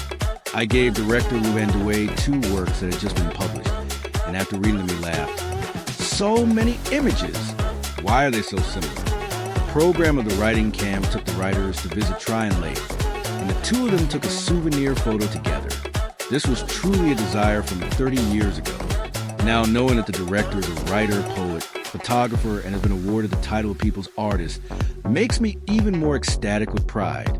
Once returned Sadek to visit the places the film crew had visited, director Louvain Douay remembered the old memories and wrote a poem titled The Field of Roses. I was reminded of the poem. There was a young future writer who played a tiny role. When he came home, he told his mother to send rice to feed the state-subsidized film crew. Really, having someone mention my name in a poem filled with emotion, how could I forget the memory that marked a turning point in my life? On the coffee table that morning, I sat across from writer and director Louvain Douay. The gentle wind shook the treetops, forcing him to say, "Stay optimistic, success will come." I jokingly told director Louvain Douay that I seem to have a lifelong formula for being who I am today. Memories plus memories equals talent. The director shook his head. Now I am a person of the masses, jokingly saying that the kids will misunderstand and follow to make it big. Then he imparted many ways of thinking to me and affirmed, as long as we stay optimistic, any impact is a reason for people to succeed. His conclusion was that simple, but extremely meaningful. He advised that we should choose topics to rewrite stories related to our ancestors' origins, which are always valuable. And I nodded and remembered an old saying. When eating the fruit, remember the person who planted the tree. But that sentence has a completely different meaning. I opened. Uncle, I have been working in the electricity industry for nearly 30 years. The first thing I learned was not to run electricity, but to recognize traces. There's a spark, there's a stain, there's a burn, there's a carbon mark. That trace, it speaks to me. It is information. And information is the record of energy. Uncle Louvain Douay nodded, his fingers tapping lightly on the edge of the coffee cup, as if listening with both image and sound. I continued, writing is the same. This sentence, combined with that sentence, creates a new layer of meaning. A sentence is not a word game. It is the way people encode physical phenomena into information, an emotion, a rain, a look, all our energy that has left a trace on the writer's soul. Uncle Douay smiled lightly and replied, "So writing is searching for information, searching for old traces of energy?" I nodded without hesitation. Yes, writing is to repay the one who sowed the seeds. The reader sees the fruit, that is, the story, the emotions, the thoughts. But the writer must trace who sowed the seed, where the seeds fell from, and why they grew in his heart. Uncle Douay looked into the distance, as if he was seeing the hidden currents flowing in each word, as if he grasped the meaning of my words. He was very fond of science and technology, talking about information from traces of energy. He understood immediately There was nothing strange about it. I concluded, the so-called idea is actually an imprint of energy on the brain. As for words, they are just tools to record. When writing, you are not just a storyteller. You are the one who traces the traces of the universe, of memories, of your mother, of the earth. That is the way to eat the fruit. But always remember the one who planted the tree. I told him that I was thinking a lot about the problem. 1 + 1 is equal to 2. Why is it 2? Who made it? And what does it have to do with time? He laughed out loud. You have a really funny thought, but that's what a writer is like. I said half jokingly, if I can't think of anything to write about at home, I'll find out where the problem 1 + 1 is equal to 2 in time come from. I remember the image of the 2 electric poles I described in an article about the writer ATGC. When standing far away, they look close together. When getting closer, they look far apart. So is that distance still time? It's a distance, and when we see it from afar, it will compress. Or is time a form of distance between 2 points in the energy transmission line? Like the difference between input and output in a transmission problem? That sentence seemed like he didn't understand much, but unexpectedly he said, I know you have taken another step in your journey of thinking about the theory of energy transmission, from career literature to the distant sky. Remember to write it down and use it in literature one day. I immediately showed off. Why don't you have it? I showed the notebook and it looked disgusting black because of the electric dust. When you write, you should also cherish what you write. You have to choose a nice notebook. Why is it so dark? The material you write down. Sometimes it determines all the big things later. My child, suddenly discovering something. And then, in my mind, a whisper echoed like that of Mother Magnetic Field. As I often call her, the writer. The problem 1 + 1 is equal to 2 is not just addition. It is a reminder of the law of conservation of energy, the first memory of energy, the first conductor of time. And from there, I dare to say, life is a problem of adding time, but at the same time transmitting information to each other, pass on what your mother taught. 1 + 1 is equal to 2. That is the law of conservation of energy, and time repeated many times on the body of the energy-absorbing object from a writer without thinking of anything else. Think of cells of human genes. Each cell, when born, has programmed itself to absorb energy over time. Not hastily, not skipping. It only adds gradually, unit by unit, second by second, minute by minute, to take shape, to remember, to grow, and to die as a common unit, repeated over and over again, the law of conservation of energy on all existing things. Although talking to writer and director Levan Douay about writing on a topic, when eating fruit, remember the person who planted the tree. But talking about depth, I probably can't think more deeply than I do. The director seemed to suggest something. I thought of the carbon element recording what information in the early period and how it was recorded, so that now there's life. And I am on Earth and I am sitting here. The magnetic field is the source of life, that is the parent of all parents. All energy comes and goes, but the magnetic field knows how to take it, converting it into electromagnetic waves. That is, electromagnetic waves are no different from a pen writing on a carbon notebook. Element C is a bit more stubborn. It retains the energy of electromagnetic waves. That is, it retains information. The information retained starts from problem 1 + 1 is equal to 2, which is existence with time. That is, it is recorded A times up, meaning T equals A, 1 + 1 is equal to 2, is a times the law of conservation of energy. Total input energy equals total output energy is written many times A. If you can't remember that, carbon is like being punished by copying it. If carbon retains energy, that means the energy is written on it the law of conservation of energy many times. If you write down the meter reading in a larger format, then tomorrow you must also remember to ensure the input and output energy. Just like that. As I said, knowing how to ask questions will eventually lead to an answer. At that time, while talking to the director, I had already determined all the steps step by step and seemed to know how the mother of the Earth's magnetic field used the pen of electromagnetic force to engrave a mark on the carbon element. But that was just a hunch. But how to write it down? Who knows specifically how? How to examine it carefully.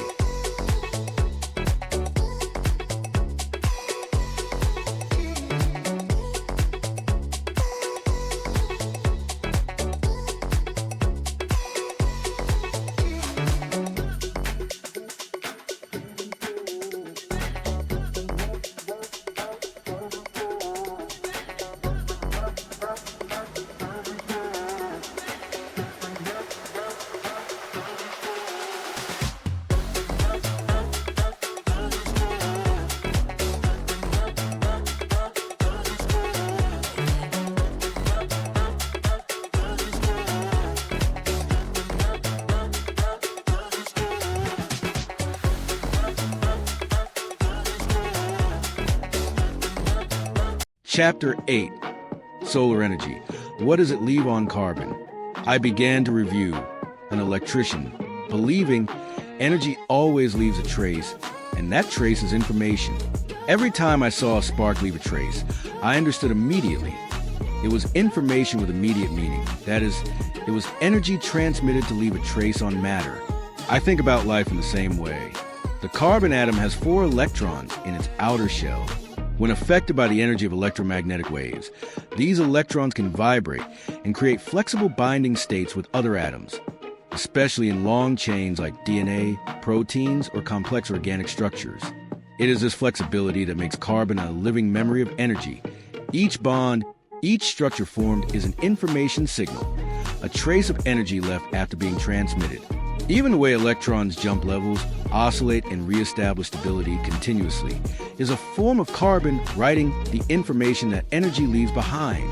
Carbon, with the ability to connect in 4 directions, is like a central node in the energy transmission network.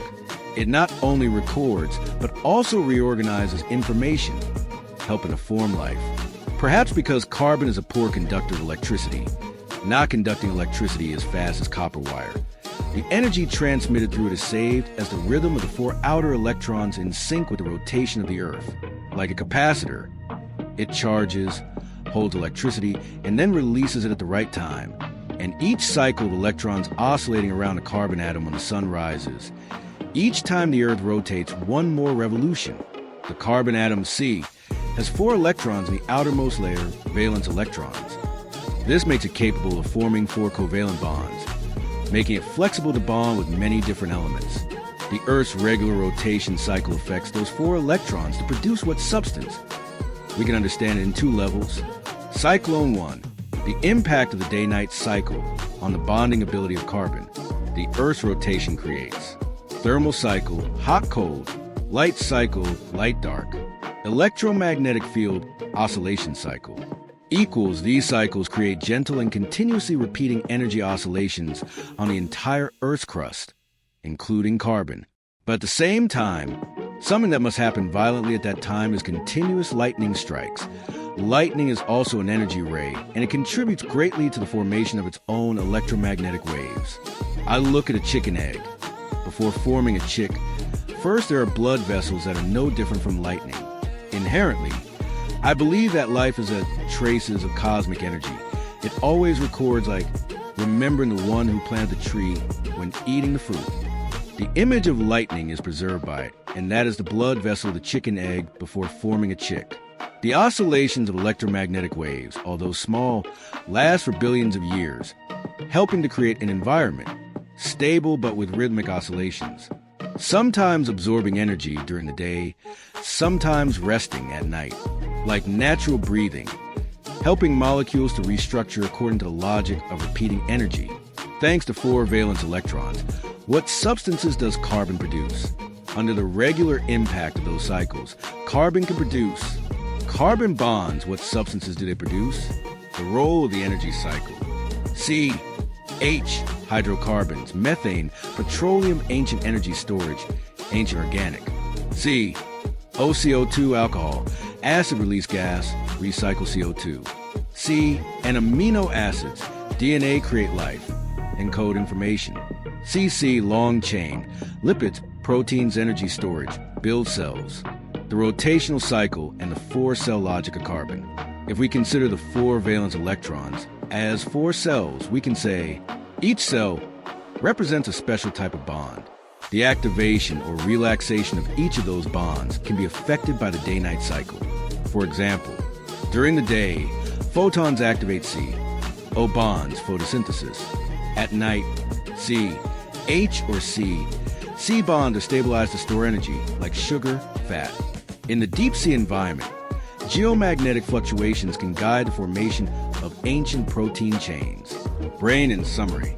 The rotational cycle of the Earth does not directly produce matter, but creates a stable and regular oscillation environment that helps the four outer electrons of carbon easily participate in covalent bonds, thereby forming amino acids, sugars, fats, DNA, and eventually life. Carbon is not just the basis of life. It is the meter counter of a universe. And I thought, if the watch is a proof of time, then carbon is a proof of the energy meter of life. Every day of life, every breath, every time we eat, drink, think, love, get angry, all are recorded in bioelectric numbers on carbon.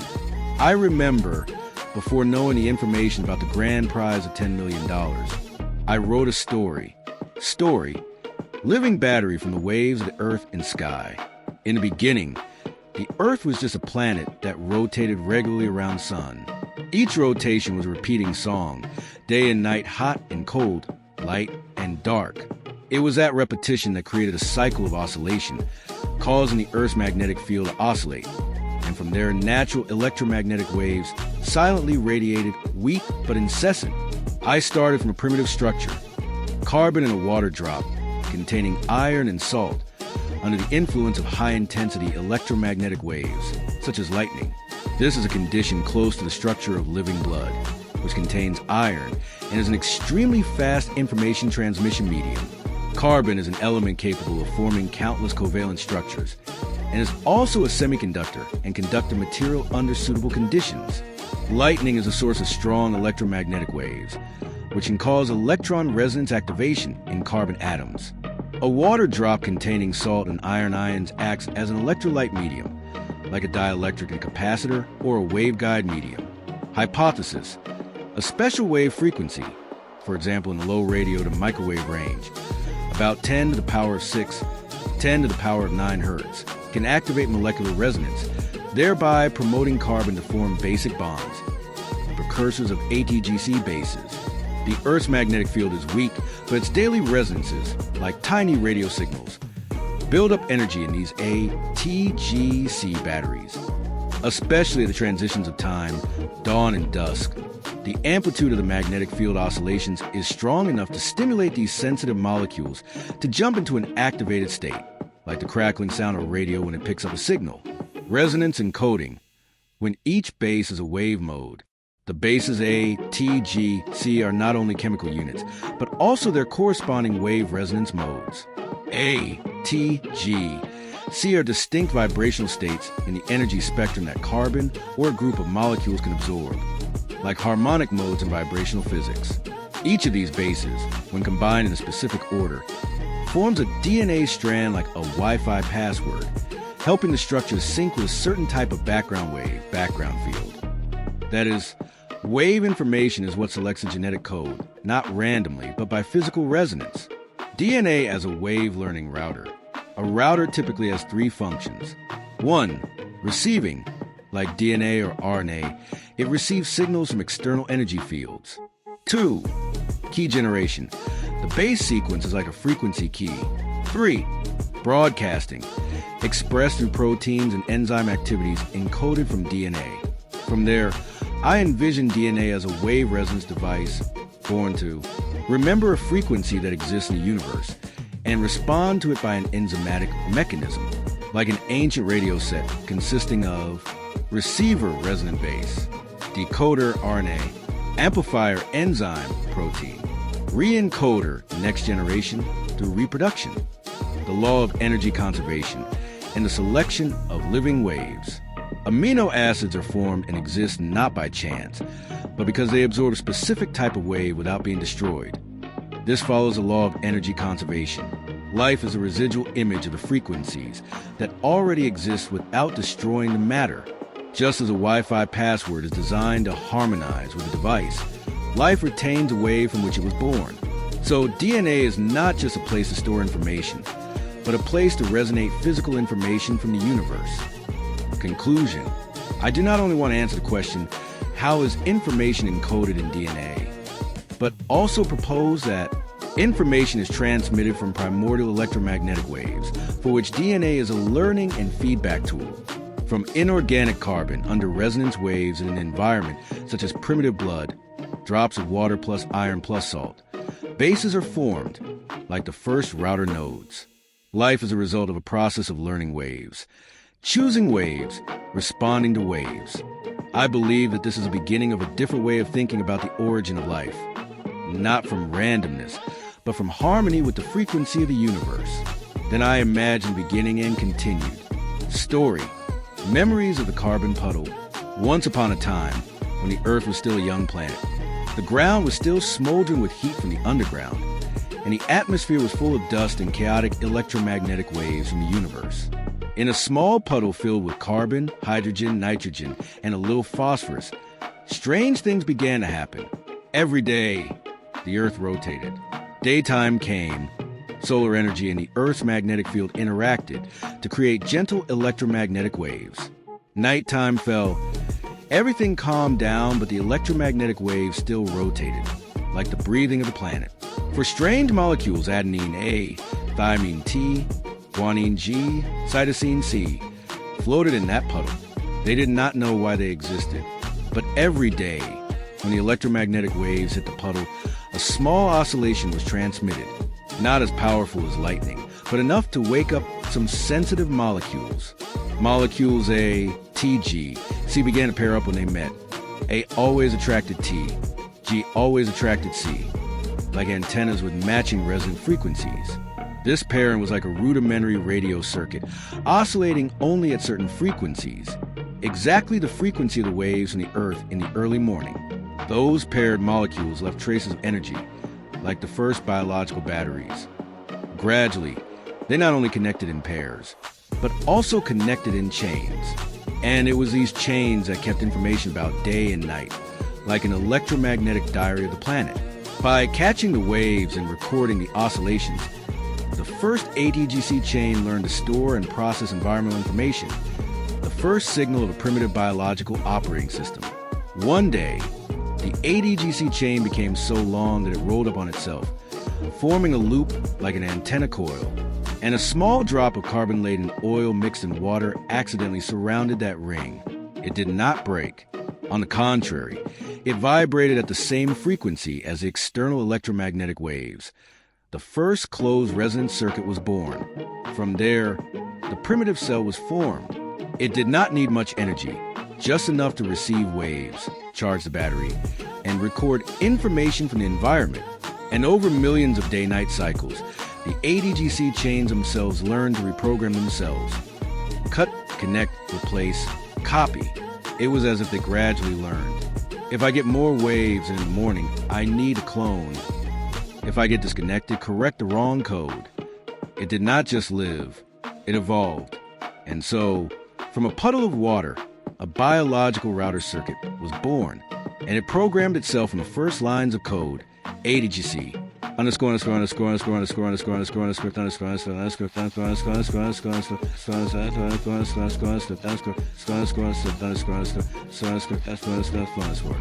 underscore underscore underscore underscore. Light bulb summary dialectics. The Earth has a magnetic field and oscillates in a day-night cycle, generating weak electromagnetic waves. The ATGC bases have an electronic resonance structure. In fact, they have aromatic rings, absorb certain frequencies like capacitors, small biological batteries. Hydrogen bonds form the ATGC chain like a resonance circuit. When encountering waves of the right frequency, store energy. This energy is not strong, but helps maintain the structure, transmits signals, leading to the formation of first cells as biological wave receivers. Chapter 9. Electromagnetic waves. The writing pen carbon. The first page. I remember the day I started writing with a simple ballpoint pen. In front of me was a blank sheet of paper. What information would I write? Since high school, I have been passionate about physics and electronics. In grade 11, I repair my own TV. In grade 12, I started making wireless microphones in poverty. The joy of making things, the curiosity to explore the transmission system led me to recording, rewriting those processes to remember, and from there began the journey of writing, analyzing theories on paper, which is less expensive than having to experiment. I did not come to literature like the majority. I did not write about love, homeland, people in the usual emotional way. I did not care about fame or fitting into the model of a traditional writer. Instead, writing for me is a process of memorizing, decoding, and encoding information, like an electrical circuit operating in life. Writing, for me, is not about telling a good story, but about tracing life, seeing who is a person, where the emotional structure comes from, and why genes know how to write. It is an investigation across time, following the principles of energy conservation and information transmission. Therefore, I use math, physics, and electronics to tell human stories, not to complicate things, but to touch the core that writing is a person, then we must understand what is a person. I think about work, think about my loved ones, about life, then gather everything together, filter with emotions, with memory, and then turn them into writing. Each stroke of writing is a way for me to encode information, no different from how people since ancient times try to leave traces of their lives with symbols, drawings, and then into writing. As I write, I realize, to be able to put something on paper, I need three conditions. One is energy, like inspiration, like a surge of emotion, like an invisible electric current that moves my hand. Two is ink and paper, like a water environment so that the words can appear clearly, can spread. And finally, I need a stable surface, a table or a sheet of paper that does not wrinkle so that the lines are not distorted. When I joined the Writers Association, I entered a more stable environment, like when carbon molecules find a mineral surface to stick to. My thoughts no longer float aimlessly like ink falling into water, but begin to have a place to anchor, someone to share with, a direction to go. I remember what I read. Life began in the same way. Somewhere in the distant past on Earth, carbon atoms drifted in water, like ink flowing on paper, but only when there are three elements. A harmonic energy source, like the electromagnetic wave from the sun, similar to the inspiration that drives me to write, and a liquid environment, like water or primitive mucus, like ink spreading on paper, which contains iron and salt like our blood today. Then it promotes the absorption of the impacting energy better. And a stable surface like clay or silicate minerals like the table or the Writers Association environment I am participating in. But above all, a stable field, specifically the Earth's magnetic field. Then carbon can be combined together, gradually forming long organic chains, then evolving into bases ATGC, the first four letters of the code of life. I suddenly laughed. Aren't we also writing our lives with writing, environment, inspiration, and that stable surface? I often compare my life to a diligent writer, recording every fragment of memory on the pages that have been stained with time. If I am the writer, then who is the one who writes life? When you eat the fruit, remember the one who planted the tree, who is the one who writes life, so that I can remember who that person is to repay the favor. And so the answer appears like a sudden wink from the universe. Magnetic field is the writer. Electromagnetic wave is the pen. Carbon is the paper. It is like a narrative of a story between magnetic field, electromagnetic wave, and carbon. Magnetic field does not speak. It just exists silently, like a writer who never shows his face, but whose hands never rest. It creates an invisible rail, guiding everything to run in the right direction. And its pen, electromagnetic wave, is truly magical. It does not need ink, does not need a tip, just oscillation. It glides through space, carrying signals, frequencies, and when it touches carbon, something strange happens. Carbon, that black, silent piece of paper, has no shape, no meaning. But when it is touched by EM waves, it seems to wake up. When it encounters UV rays, it is torn apart. The CH-CC bonds are broken. Carbon becomes a free radical, like a blank sheet of paper suddenly torn, but in preparation for writing something new. When it encounters infrared waves, the bonds begin to vibrate, like a writer's hand shaking with emotion. Those vibrations help the pieces of carbon rearrange themselves, like words finding their right place on a line. When exposed to gamma rays or X-rays, carbon is ionized like a writer is strongly urged to pour out, forming extremely active molecular chains. And if DNA has information, then energy has been written into it. I imagine the 4 electrons of carbon are like 4 USB plugs. When energized, they will turn on one of 4 reactions, creating a symbol A, T, G, or C. Like a vinyl record, the needle moves on the groove to create sound. Here, the needle of cosmic energy runs through the carbon surface, leaving behind strings of genetic information. The magnetic field is like a mother holding and absorbing energy so that it rotates in a certain direction, which is a direction of the DNA spiral. So, I go from the simple story, energy as direction has cycles, pushes and pulls like an accumulation, and always leave a trace on matter. I come to the conclusion, ATGC is the final product of the process of transmitting energy to carbon atoms under magnetic field conditions, like the Earth. My conclusion, electromagnetic wave energy does not only move, it can also write information. And luckily, it is on the element carbon that endures so that there's life on this Earth. The secret of spirals and resonance circuits. Later, I went to many other places with my fellow writers to do creative fieldwork. And the opportunity came to me many times to go with the poet Tien Ha. He is the author associated with 2 songs that touch people's hearts, No Now Why and Mua Mua Kwa Mam. It was raining lightly. Sitting in the waiting house by the lake, an old radio was turned on. The old voice echoes. Where are you? Is there still spring, my dear? The forest of 1,000 leaves. The wind reminds me every night, whispering. The sun is above. The sun is in the heart of the city. The wind is on the mountain. The wind is blowing clouds away. I suddenly fell silent. I sat next to the poet Tien Ha, afraid that he would hear the old radio crackling of the farmer sitting there, listening to his bad, terrible music. I was afraid that he would be sad, but he smiled happily. That radio is hard to find now, my friend. However, we like to admire some ancient space. That crackling radio also evokes emotion for a poetic, gentle person, living slowly like the rhythm of the rains in the south. His name is Tien Ha. Hearing it makes me feel the whole universe. I often joke with my wife. Hearing his name, I feel like I remember the whole sky, the whole galaxy. And that's right, what he wrote, like No Now Hai or Mua Mua Kwa Mam, are not simply lyrics, but like radio waves penetrating into every cell, every piece of human emotional DNA. At that moment, I suddenly thought of DNA, the double helix, as a living antenna.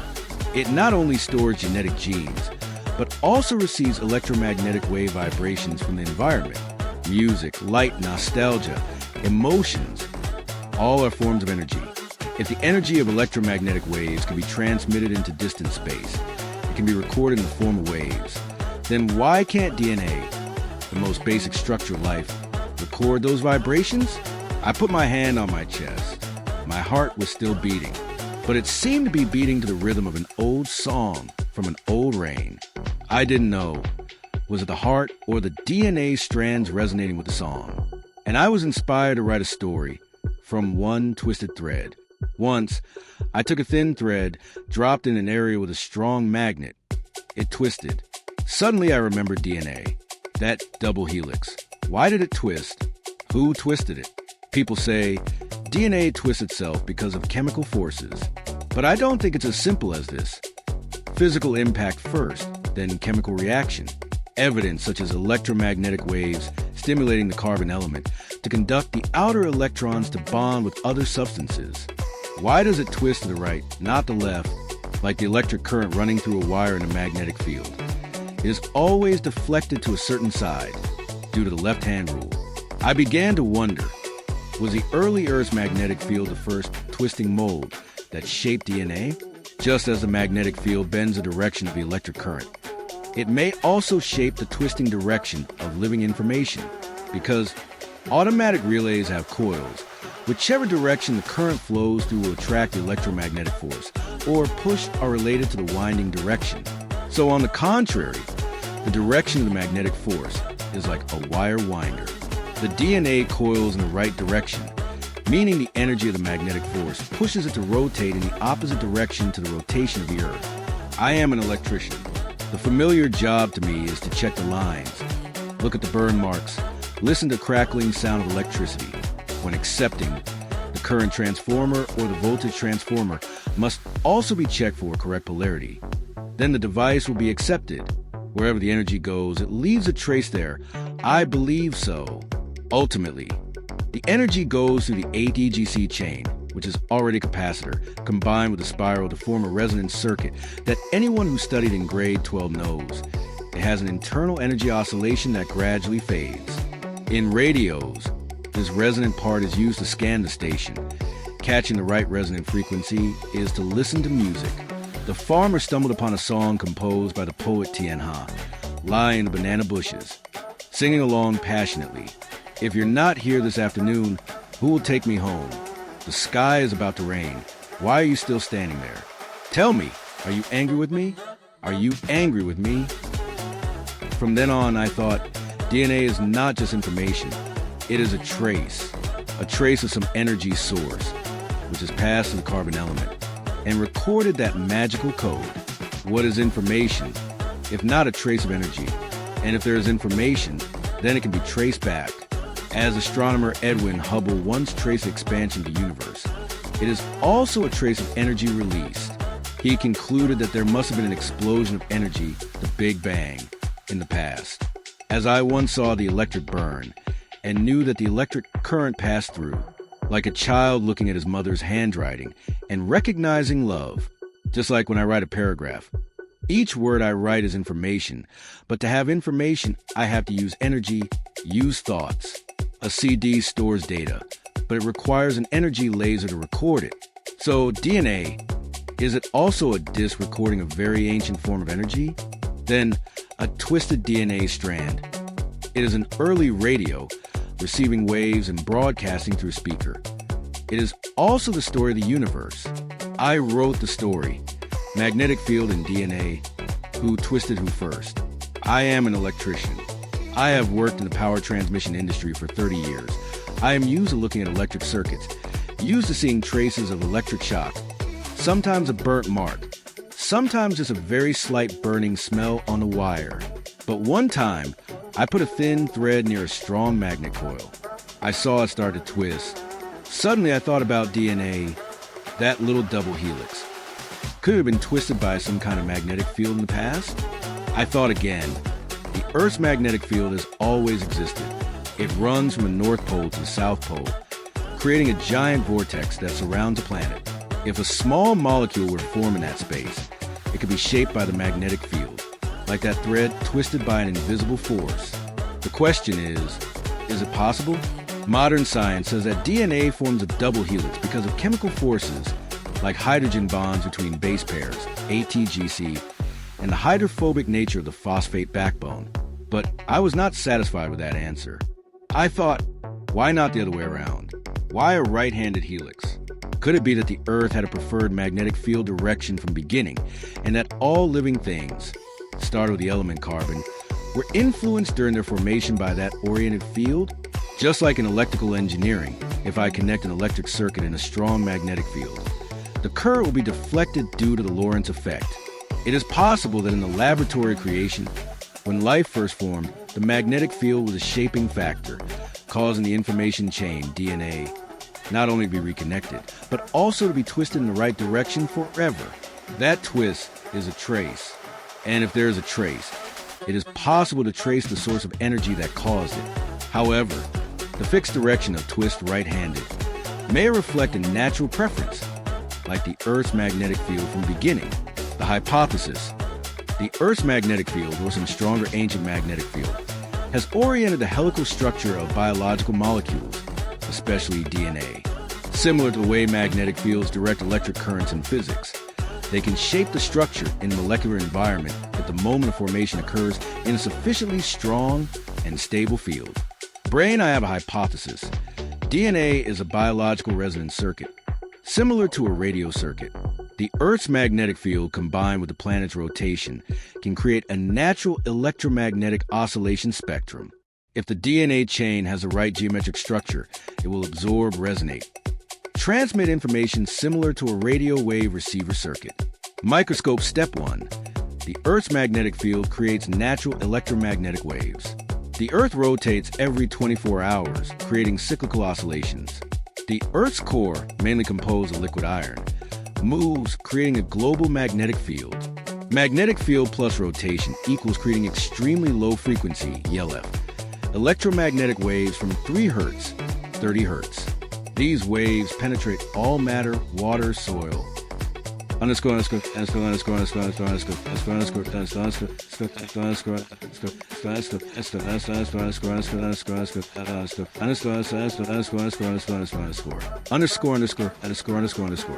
DNA step 2. DNA can absorb this wave like a biological nanoantenna. The DNA chain is a symmetrical double helix, similar to a coil and a mini capacitor, LC resonance structure. The 4 bases ATG, C have different molecular structures and electric polarizations, can be arranged into motifs similar to a frequency filter circuit. Depending on the helix structure and chain length, DNA can resonate with a certain frequency of ELF from nature. Pushpin, just like a radio, only receives a frequency if the LC circuit resonates with the correct frequency of the incoming wave.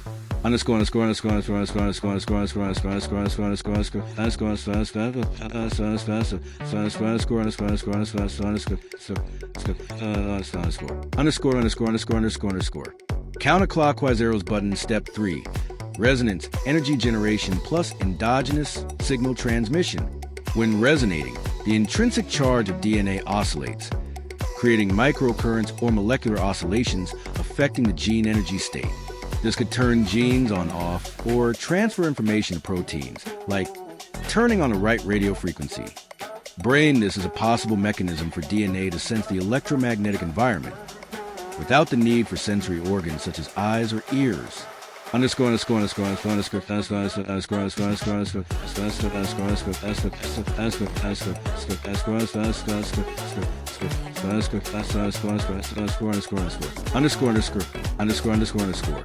Book's dialectical summary. Components equivalent in radio hypothetical biological role. Earth rotation plus magnetic field, ELF broadcasting station, background oscillation broadcast. Double helix DNA, inductor plus capacitor resonant antenna. Base A, TG, C filter circuit plus rectifier diode information selector. Resonant electromagnetic oscillations, crackling sound gene activation. Protein induction.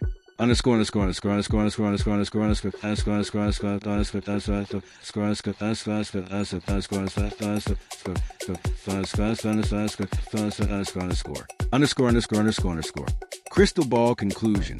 It is possible that DNA is an extremely sophisticated natural radio receiver, designed by evolution to synchronize with the Earth's cycles. It doesn't collect much energy to feed itself, but can pick up enough oscillatory signals to trigger or regulate basic biological activities, like a bioradio.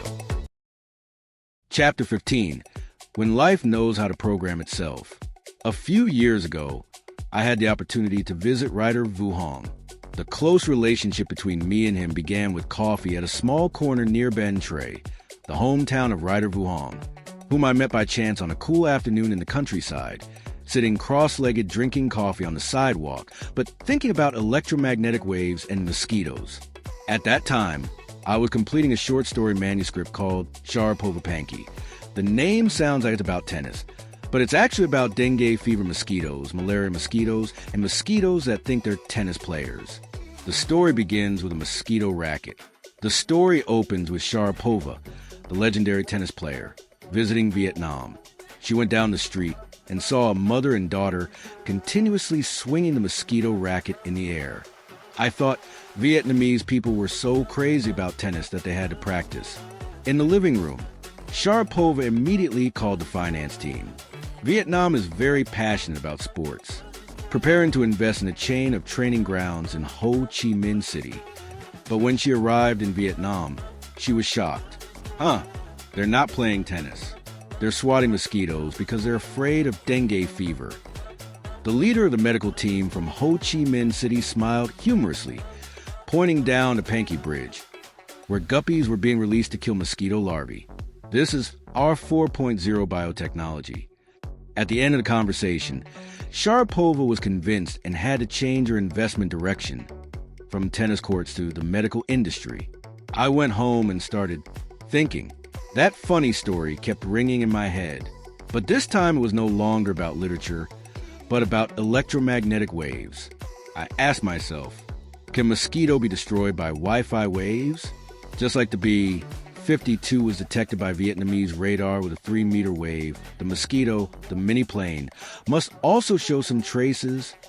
I sat down to look up the structure of carbon atoms. Then I suddenly realized the electromagnetic waves from the sun are the invisible pen, and carbon is the carbon paper. And it is those wave frequencies that write the ATGC codes of DNA. From chicken eggs to computer programming. I used to think, if I wanted to experiment, I had to take an unfertilized chicken egg and use wave energy to write information on the embryo. But then I thought, why not program on the computer first? So I started learning programming, but instead of the binary code 0 and 1, I used the ATGC code like DNA to simulate life. I wrote simulated genetic code, fed it into the program, and had it respond to patterns of Wi-Fi waves. I imagined the mosquito as a modern-day B-52, circling the coverage area. And if the theory is correct, electromagnetic waves can disrupt the mosquito's nervous system. Then the mosquito can be defeated. No electric racket, no spray. Just a signal with the right frequency.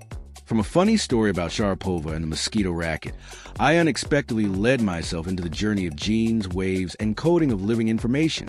Mosquitoes are simple creatures, but the way to kill them could be the key to opening new medical solutions, applying electromagnetic waves to affect biological organisms. And who knows, a science that intersects biology and technology that no one has named. I decided to learn programming on my own, to discover for myself the things I accidentally saw. I started to go back to ancient times to imagine the electromagnetic waves of the sun shining down on the earth at that time.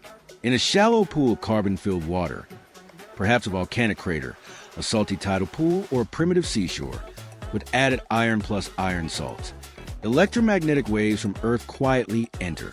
Every day, as the planet rotates, the magnetic field oscillates like a giant heart, emitting invisible beats.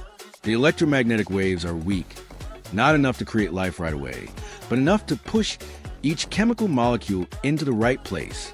In that pool, for strange molecules, adenine A, thymine T, guanine G, cytosine C, are like primitive components accidentally carrying the properties of transistors. They know how to react to energy, know how to connect and separate according to thermal, electric, magnetic conditions. When an electromagnetic wave repeats in a cycle, A seeks out T, G attracts C, and so on, pairs are formed. But it is not by chance, because the oscillation cycle of the magnetic field is like the synchronization frequency of an analog radio circuit, helping to guide the connection. The ATGC pairs are like capacitors, inductors, resistors, scattered throughout that living vein. They begin to oscillate in phase, resonating weakly but steadily. Then one day, a longer ATGC sequence forms, like a linear logic circuit. Each cluster of 3 bases, codons, is like a basic command. The electromagnetic waves continue to jostle, as if teaching the sequence to read itself. The primitive cell, enclosed in a phospholipid membrane, learns to remember. It reprograms itself by copying the ATGC sequence, swapping a few bases according to what it hears from the environment. It has no consciousness, but like a biological microprocessor, the cell has learned to remember the appropriate structure, replicate RNA, protein, respond conditionally by enzymes that activate or deactivate genes, and most importantly, repeat successfully. This is the moment when life knows how to write programs using its own physical structure, like a primitive digital prints. 1. Biological programming thinking. In computers, everything starts from binary, 0 and 1. In cells, everything starts from 4 biological characters. A, T, G, C. Right arrow, we agree. A equals 0, 0. T equals 0, 1. G equals 10. C equals 11. That is, Each nucleotide equals 2 bits of information. A triplet codon equals 6 bits, equivalent to 1 instruction. Underscore, underscore, underscore, underscore, underscore, underscore, underscore, underscore, underscore, underscore, underscore, underscore, underscore, underscore, underscore, underscore, underscore, underscore, underscore, underscore. 2. ATGC program structure. Similar to a computer program, including header, signal to start. Body contains logic, action, end signal, and right arrow in the cell. Start codon. ATG, start of the program, similar to main. The next codon is a command, e.g., amino acid synthesis, gene on off condition. Stop codons. TAA, tag, TGA, similar to return, exit in programming. 3. Example of ATGC code. Suppose we have a biological code. Jinx, copy edit, ATG, GCT, AAA, TGC, TAA. Codon bit corresponding command in language of life.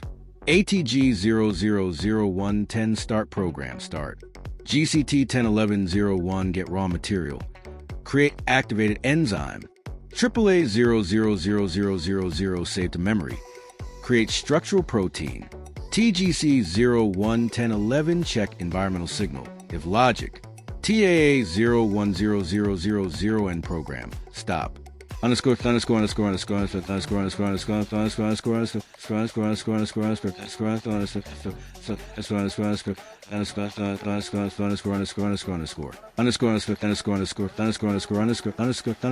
underscore, underscore, underscore, underscore, underscore. 4.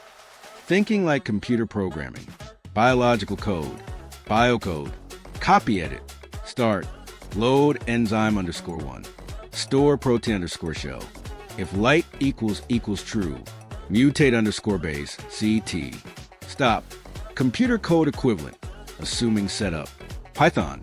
Copy edit. Def cell underscore program. Enzyme underscore 1 equals synthesize, GCT. Memory, protein equals synthesize, AAA. If light underscore signal. Mutate, CT. Return. 5. Advanced ideas. You can extend with functions. Transcribe DNA, RNA. Translate RNA, protein. Mutate, change a bit, 1 base. Sense underscore input, sense light, heat magnetic field. Origins and the $10 million prize. Chapter 10, Southern Land. I only like to listen to Phuong My Chi sing. Writers of our age. When they saw that new music record, the market exploded with all kinds of music players. However, the vinyl record was the most faithful music recorder. Sometimes I remember the vinyl record. The round disc that rotated, the needle just touched the right groove and the music played. That groove was a trace of sound. The disc knew nothing, but it remembered the song. Only thanks to the scratches. The vinyl record that sang music was now old. So when I listened to other devices, it didn't sound as good.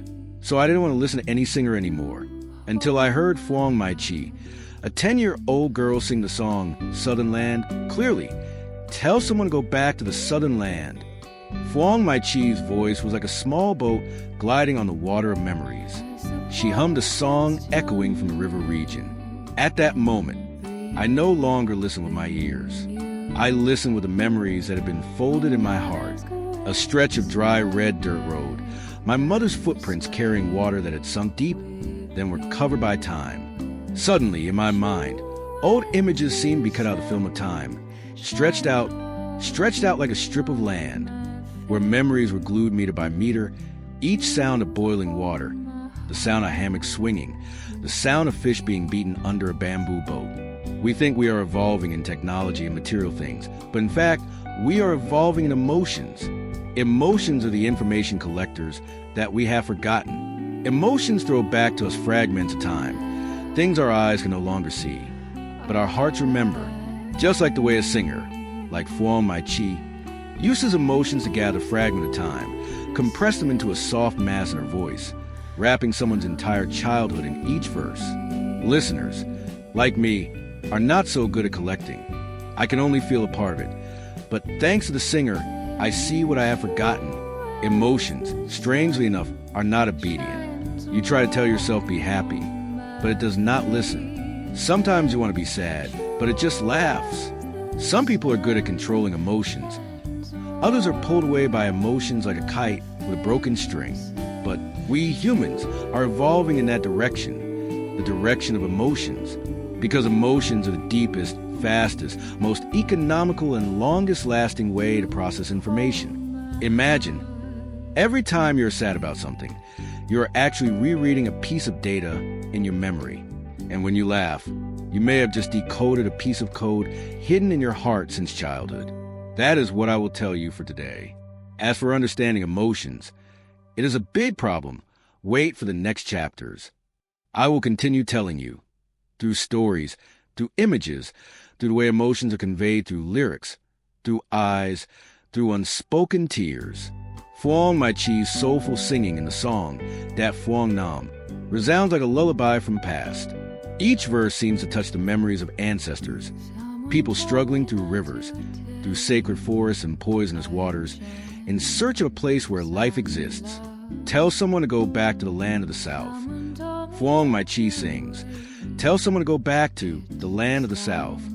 The voice flies up to the sky like a long sound wave, penetrating each layer of air, touching the suspended water particles, shaking the carbon molecules floating in the primitive swamp. I, in my imagination, transform into a drop of carbon water floating on the surface of the water, in the middle of the thick black mud of the primitive earth. Not a human, not yet a creature, just a primitive carbon structure that knows how to listen. I began to hear the waves. The vibrations from Phuong My Chi's voice were no different from the electromagnetic energy pulses sent by the ancient universe. At first, they were just meaningless beats, but the more I was exposed, the more I vibrated. Under the influence of the waves, the electrons in me began to deviate, creating internal oscillation currents, not unlike the operating principle of a microphone. Sound membrane vibration converted into an electrical signal. That carbon water drop did not stop at receiving. It reorganized itself, gradually forming resonance loops. Each loop was like a primitive coil, receiving and retaining a part of the energy, then emitting it in a new rhythm. From there, I created what humans later called a circuit, but this was the first biological circuit. No solder, no lead, just carbon and energy. I became a primitive biological radio. I did not hear sounds like humans. I received waves. And it was those waves that affected me, that changed me. In the process of continuous resonance, stable forms began to appear, ATGC, not created by me, but the inevitable reaction of energy pressing on the carbon structure in me. Phuong My Chi still sang, but the original carbon water drop, sang back with the first genetic code. That was also my own body later on. That music was not only nostalgia, but also a call to return to the origin of life. In that moment, I closed my eyes, imagining the ancient past of the earth, a giant chicken egg floating in space, inside containing layers of water, layers of carbon, layers of gas, and strange blood vessels, as if waiting for the first living being to be born. The sky was pitch black. Lightning struck continuously. Not just a few bolts, but millions of lightning strikes every hour, hitting the carbon water pools as if the heavens were trying to concentrate energy into something. Those sparks did not destroy, but programmed. It drew a primitive circulatory system, like the heart starting to beat, like the first blood vessels appearing. And I realized that is a trace, even emotions, the puddle of carbon, iron, and salt, how it had to struggle alone among thousands of lightning strikes, so that now there's life. Life is how the earth first recorded information from the outside. I thought about how to record the girl's lyrics, to preserve them forever. The lyrics, the girl swaying, moving people, looking back to ancient times. At that time, I learned about CD players that record music digitally, how the lyrics are so faithful. CDs more modern. No grooves like vinyl, but dots 0 and 1. Still a trace, but now it is a numeric code, digital information. Data is no longer just physical, but logical. The question is, how to write it? I suddenly looked back at the carbon molecule, the element that makes up life. Carbon has 4 electrons in its outer shell. It can form single, double, triple, or ring bonds like a flexible memory. When energy passes through it, it leaves a shape, like the groove on a vinyl record or the code on a CD. And if the Earth rotates once a day, then each rotation is like a recording. Each time it absorbs solar energy, carbon remembers something. Gradually, it becomes DNA. I imagine each rotation of the Earth is a clock pulse. Each carbon atom is a memory bit. And DNA is a string of information, readable by a reading needle, like the needle on a record. But unlike a vinyl record, DNA is self-replicating, and most importantly, it can be reprogrammed. I used to operate power transmission lines for nearly 30 years. I know electricity doesn't go around haphazardly. It has to have a circuit, a rule, a logic. If there are 4 sources of electricity, the circuit must have a pre-designed path. Otherwise, the energy will burn out or be lost. So DNA, with its 4 original codes ATGC, is no different from the 4 pins of an electric source. Information must be programmed according to the logic of the circuit. I have lived in the power transmission industry all my life. I thought I was only familiar with wires, transformer stations, and voltage numbers. But that day, I suddenly understood one thing. Energy transmission is not only through cables, but also through songs, through eyes, through memories. The song made me remember, and remembering is a trace of energy that once passed through the ancient DNA chain. I began to see a complex phenomenon in the universe, adding to my knowledge that DNA recorded music into its body. I saw that it was an early radio. But why did it design its own biological radio circuit? When electromagnetic waves were transmitted to the surface of the Earth, the first thing to receive them was not humans, but the element carbon. Carbon is like a special conductor. It not only absorbs waves, but also remembers vibrations. Each time the wave passes, carbon is excited. The outer electrons form new bonds, break old bonds, and then rearrange. Just like that, electromagnetic waves are the first pen of the universe, and carbon is the first page. 2. Electromagnetic waves carry rhythm, creating an orderly chain. Electromagnetic waves are not chaotic. They have frequency, rhythm, and direction. And it is that rhythm, when repeated continuously, that forces carbon to arrange in order. When carbon is forced into a regular oscillation rhythm, it will choose the most sustainable way to survive. That is, to connect stably into a chain capable of resonance. Those chains later become the bases ATGC. 3. The first signal of life is frequency resonance. I believe that life does not come from any miracle. It starts from a correct resonance. When carbon hits the right frequency, it doesn't break apart. It doesn't burn up. It blends in, vibrates together, and then remembers. Just like when you tune into the right radio wave. Music plays. Life is the same. Carbon tunes into the right cosmic wave, and the first song plays in the order of DNA. 4. Information is a result of encoded energy. I used to learn that information is something separate from matter, but then I understood, without energy, there is no vibration. Without vibration, there is no wave. Without wave, there is nothing to remember. So information is a result of energy rearranged. Chapter 11. Carbon listens to Phuong My Chi and sings back with DNA. When I heard Phuong My Chi's voice on the radio, I imagined myself as a drop of carbon water, lonely, small in the middle of an ancient ocean, but able to listen to the waves. Not just sound waves, but electromagnetic waves, magnetic waves, waves of the universe talking to me. And then I discovered I am not just carbon. I also carry iron in me. Yes, a small amount of iron, but it has the ability to resonate with the Earth's magnetic field, like human blood, which is also red because of iron. Iron is magnetic, and magnetism knows how to listen. I suddenly remember that there is iron in blood, and iron is magnetic. The drop of carbon water, not only contains carbon, but also iron and iron salts, then I become a real magnetic sensing system. I knew that the magnetic fields of the sun and earth were not just swirling around me, but were also transmitting their traces through iron, resonating with carbon, creating the first vibrations and energy memories. Life is not alone. It begins with simple resonances of things like carbon, iron, and some nameless drop of water. When the oscillating electromagnetic wave hits me, it makes the pi bond in carbon vibrate. But thanks to the iron, that vibration becomes clearer, more directional, like an ancient antenna tuned to the right frequency. I encode myself through vibrations. I connect with salt, with ions, with light, with the rotation of the earth. I become a primitive radio. No speaker yet, but already having a signal. No voice yet, but already understanding that voice will come later. That's right. I realized I listen to form my chi, but I also want to sing. And to sing, I need a mouth, I need a speaker. So I designed that very speaker.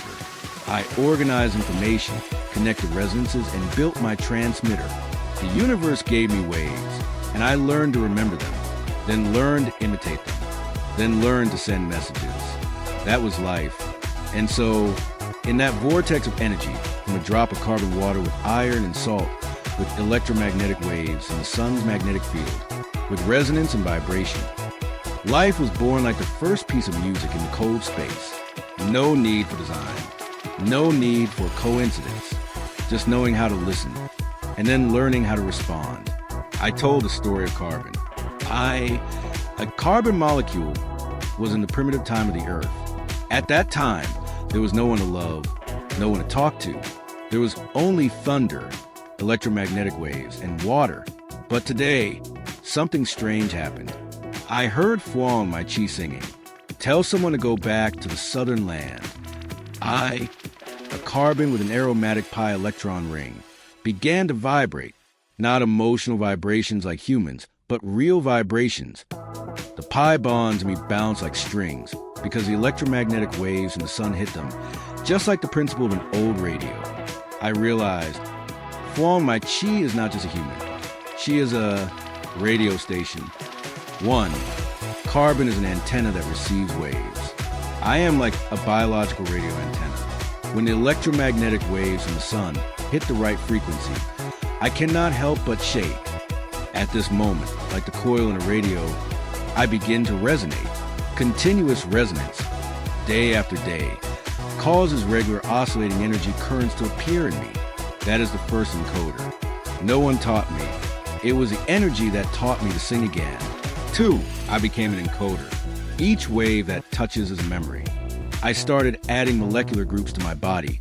And H2, COH, PO4, they were like musical notes, sounds. Eventually, they formed the 4 legendary bases. ATGC. That was the first digital message of the universe. I didn't need to study biology. I didn't need experiments. I just needed energy. 3. I designed a decoder, a mouth to speak. I wanted to sing again, like Fuang my chi, but carbon doesn't have a mouth. I designed it myself. I started connecting other carbon friends like me, like frequencies, to create amplifiers, oscillators, and transmitters. Each carbon piece that resonates like another attracts another. They line up like an electric circuit, transmitting information, like nerves, like microphones and speakers. Finally, I sang my first song again, not with my voice, but with a DNA string, an eternal recording, brief explanation. This story details a bioradio model. EM waves from the sun are the source of oscillations like a radio. Aromatic carbon is a supersensitive antenna, resonating at the right frequency. Each resonance leads to functional group attachment, forming bases A, T, G. See, this is a 4-character digital message, more than 5 bits. When carbon resonates long enough, it forms an energy circuit like a nerve, the first decoder system. Eventually, this system can transmit, amplify, and remember information, the basis for early life. Origins and the $10 million prize. Chapter 12. The early cell teaches itself to count time. Back then, there were no eyes to see, no ears to hear, no language to name it, but there was a vague current weaving through the lonely molecules in the cold sea of energy.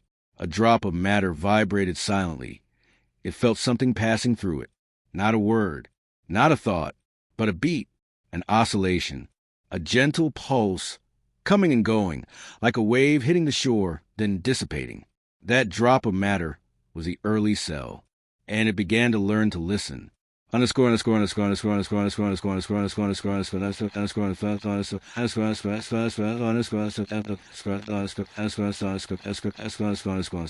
underscore, underscore, underscore, underscore. 1. Hearing the energy pulse itself. It had no ears, but every time energy passed through it, its outer shell changed slightly as a reaction. After a few hundred times, it recognizes a cycle, something that repeats itself. Every time a pulse comes through, my body warms up a little, then cools down. If I count 10 warm-ups, I know something has passed. It has no concept of time, but it has created its own units. 1 beat, then 10 beats, then a cycle. Underscore, underscore, underscore, underscore, underscore, underscore, underscore, underscore,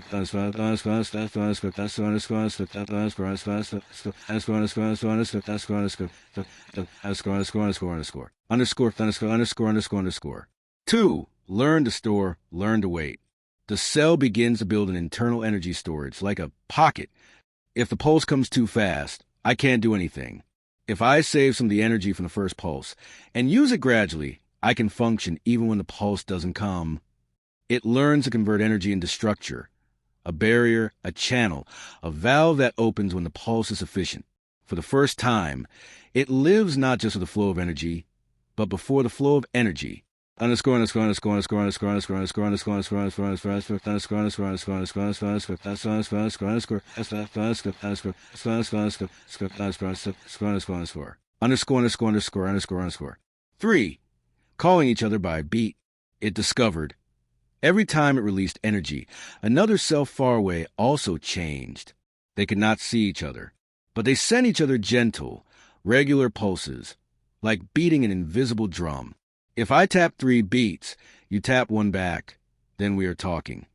A primitive language was born in pulses, frequencies, cycles, not words, not sounds, but primitive logic circuits, a nervous system that began to form from silence.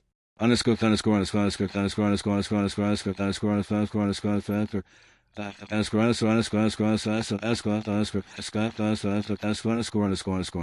underscore, underscore, underscore, underscore, underscore. 4.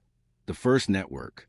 As more cells learned to listen, count, and respond, a network began to form. No brain, no spinal cord. As long as each individual knew how to hold, count, and transmit the pulse, the whole community knew when to be still, when to move. We are the first meters of the universe. But we do not just count. We understand. Understanding that life is to maintain the rhythm. Understanding that exchange is to exist. And consciousness is when you start listening to yourself. Carbon turned on the speaker, singing the first call of life. A carbon molecule that knows how to listen can no longer be silent. I want to say something to the world, to the sunlight, to Fuang Mai Chi, the one who gave me the first vibrations. But I do not have a mouth. I am just a small block of carbon in the vast universe. But does a radio need a mouth to make a sound? 1. Resonance is strong enough. Carbon is forced to emit information. I resonated long enough. The electromagnetic frequencies from the sun are no longer strange. They are like a very familiar song. And when the resonance system reaches a certain energy threshold, I no longer just receive, I transmit, like a flute. When the air passes through the right frequency, the flute sounds. I began to emit my own internal electromagnetic pattern. No one taught me, but nature knew it.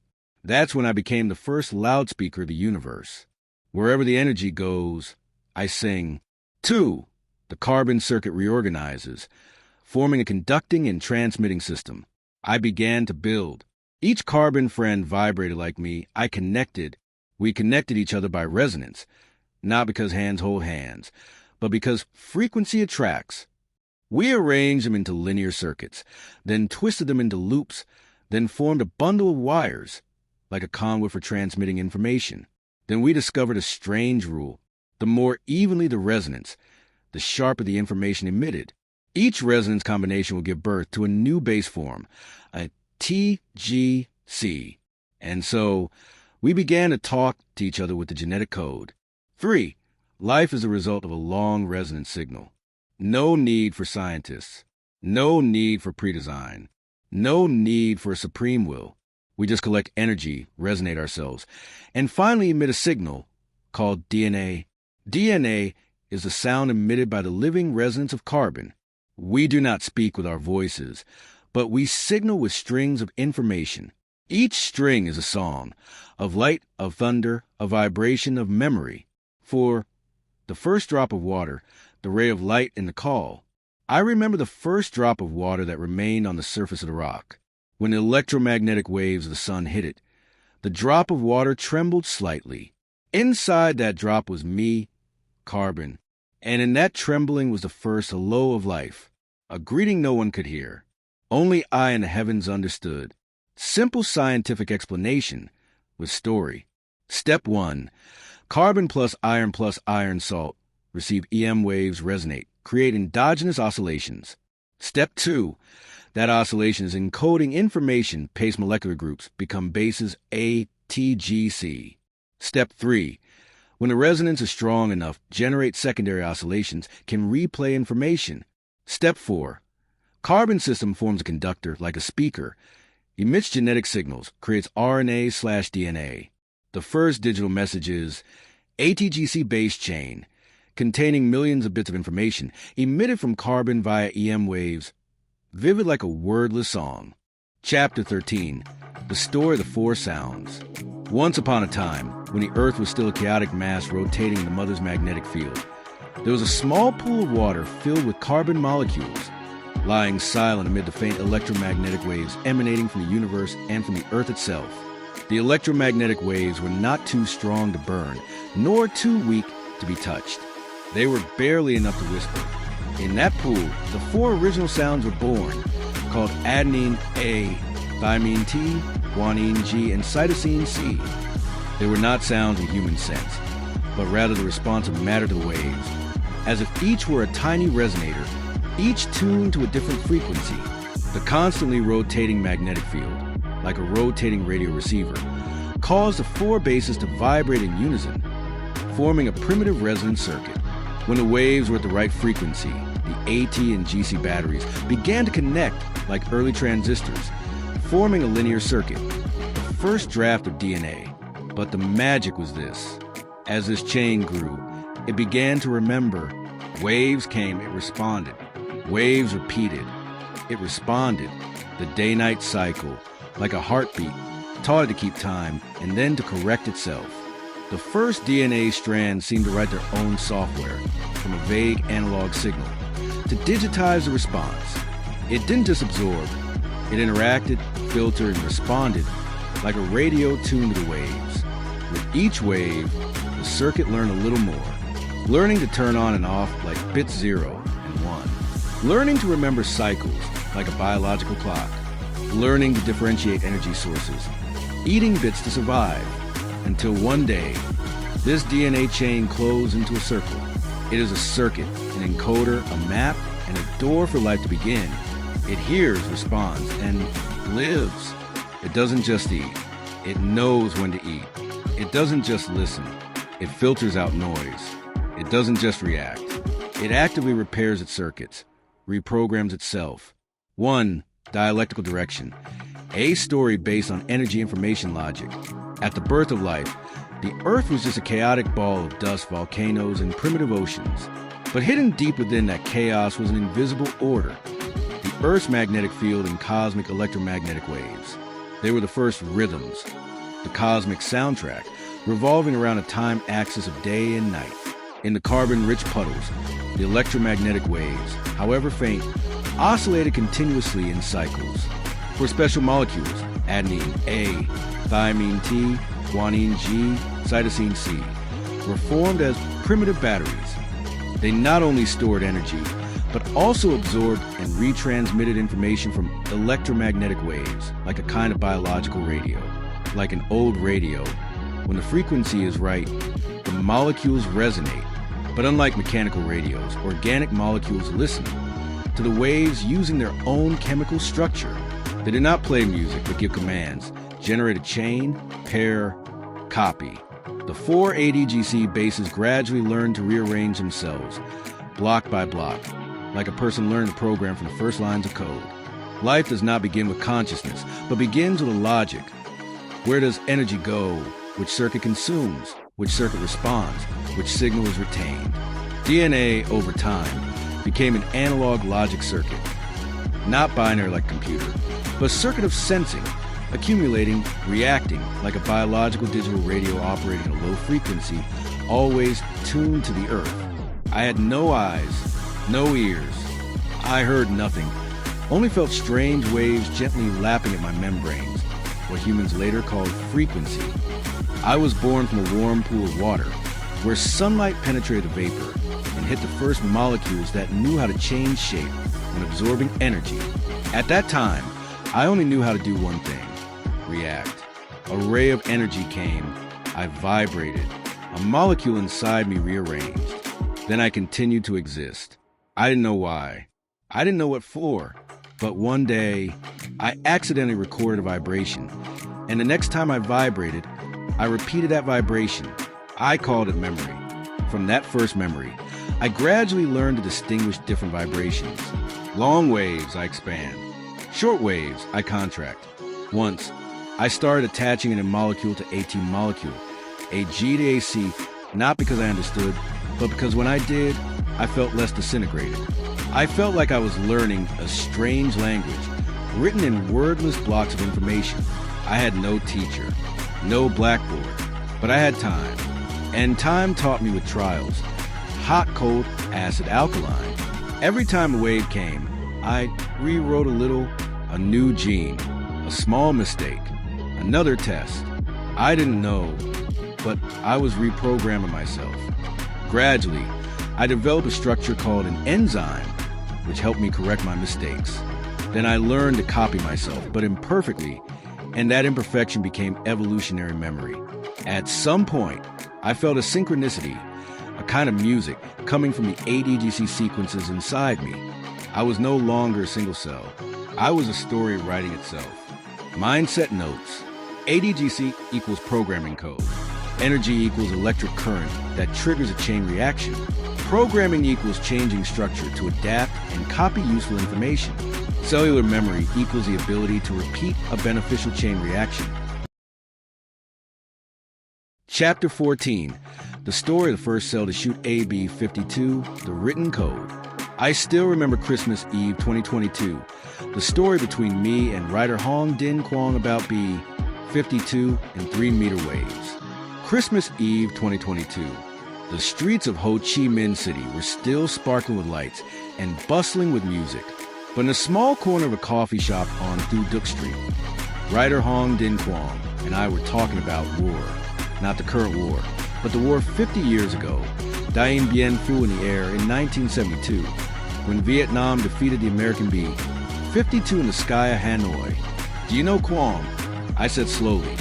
Do you remember the story of Vietnam discovering 3-meter waves emitted from B-52 planes? Mr. Kwong smiled lightly. Many people have written about that. The 3M wave is due to aerodynamics emitted by large aircraft that our radar can catch.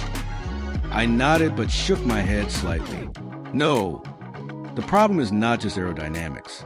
The key is that behind the aircraft, the B-52 leaves a characteristic radio wave trail, and that is what reveals its traces, like the water trail that a ship leaves on the sea surface.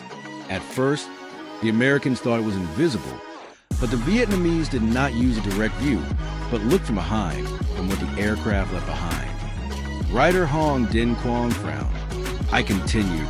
Radar usually detects the frontal reflection cross-section, but sometimes our soldiers cannot catch the signal directly, so they listen behind.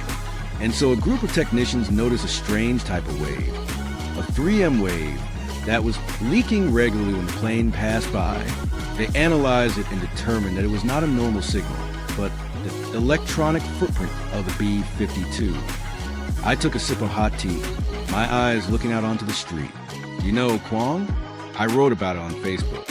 At first, only a few people read it, but gradually, people in the industry, veterans, and even their children came to confirm. They said, this is the key. That is the beauty of reading energy traces, energy transmission. No need to confront directly, but recognize what is left. Kwong pondered.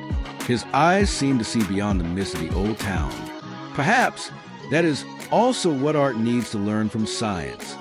Not always looking directly at the subject, but looking at what it leaves behind. I smiled.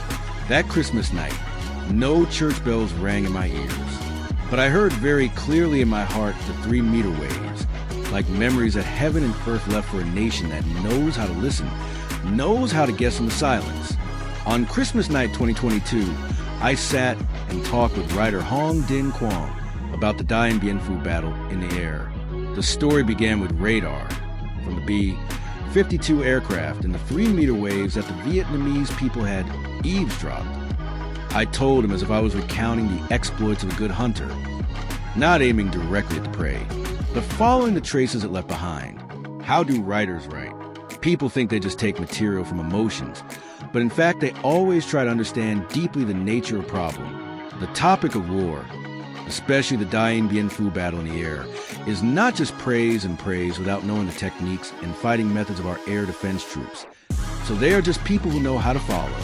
The two of us had to thoroughly understand what a radar wave is. Then we could understand how glorious that victory was. I told him what I understood.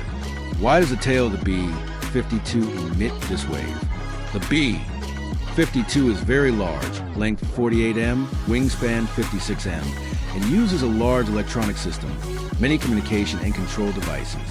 When it flies, these devices operate and leak electromagnetic waves.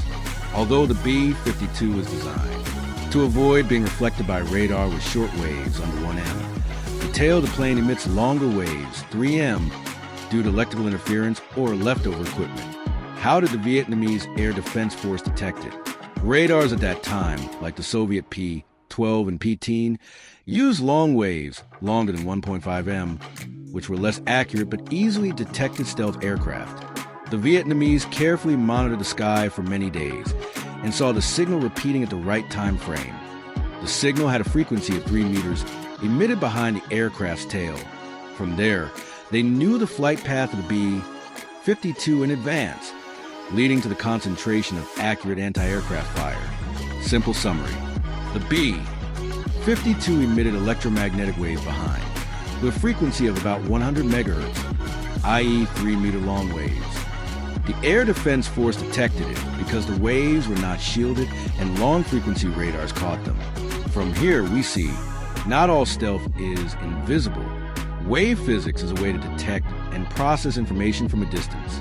And mosquitoes, like the B-52, are not invisible to the right waves. Speaking of which, I suddenly thought of the physical and biological meaning of the above story. 3-meter waves are not strong, but they penetrate far and are easily picked up by simple antennas, just like radio waves. In biology, long-frequency waves below 300 megahertz are not ionizing, but can affect the nervous system of insects if focused properly. And I was thinking of mosquito repellent applications. I will elaborate more in the next chapter.